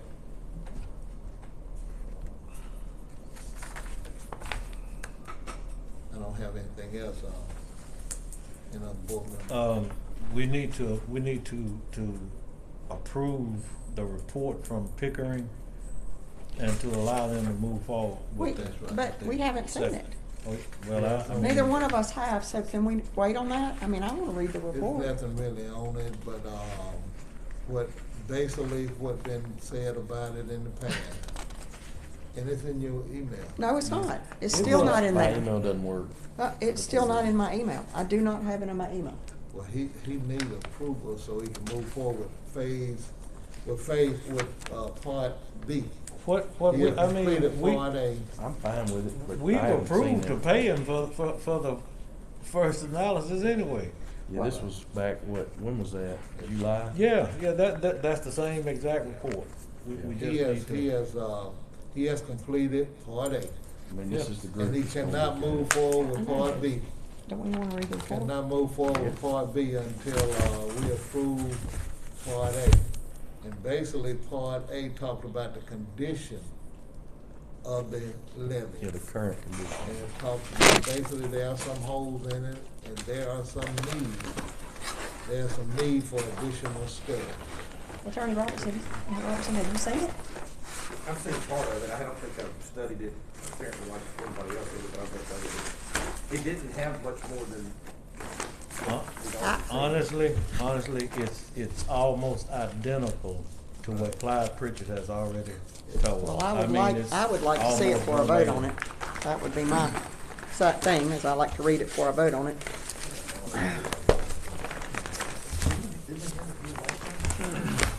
Yeah, I think everybody had a chance. What was your I said motion? that seven times. To move forward, I mean, it's nothing that's gonna say I got you in this thing.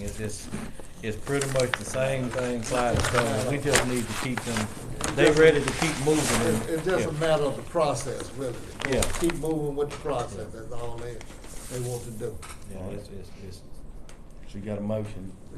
Yeah, motion, we. Supervisor Howard, that Yeah, approve them we to move approve part A so they can continue on with part B, basically. Yeah. Second, got a second on that? Second. Second by Supervisor Trainer. Are there questions? If there are no questions, all in favor? Aye. I'm a no, because I Motion haven't seen carries- it. Motion carries 5-1. 4-1. 4-1, I'm sorry. Rob, you're on the team. Well, I make mistakes. I make mistakes too, you know. Will you re-email that right now? I'm not the Email it perfect to guy, my okay, Gmail. you are? Let me see. Can I Yeah, see? I'll email that to you. I'm telling you, it's almost verbatim what Clyde Pritchard is giving. Yeah, there's nothing special about it.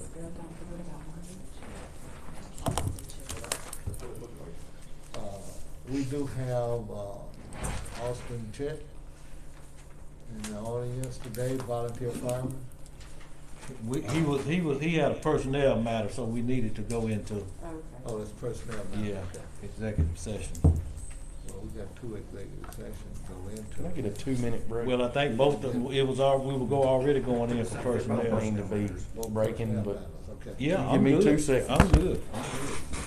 He's gonna have to step outside for one of the personnel matters, I believe. yes, he is. Okay. Take Can we- follow him, whatever it's got. Okay, yeah, we could. Yeah, let's take a break. Got a motion to approve to take a break, all in favor? A strong eye. Motion by Supervisor Trainer, second by Supervisor Howard. That we take a break. The motion carries 5-0. Okay. Supervisor Howard, I know why you was talking about the Thursday night. Yeah. Me too, I was waiting, I wasn't gonna say anything. Yeah, oh, I'm done. They done kicked me out, and the doctor gave me an A+, and I'm ready to go. Yeah. It turned out good. No,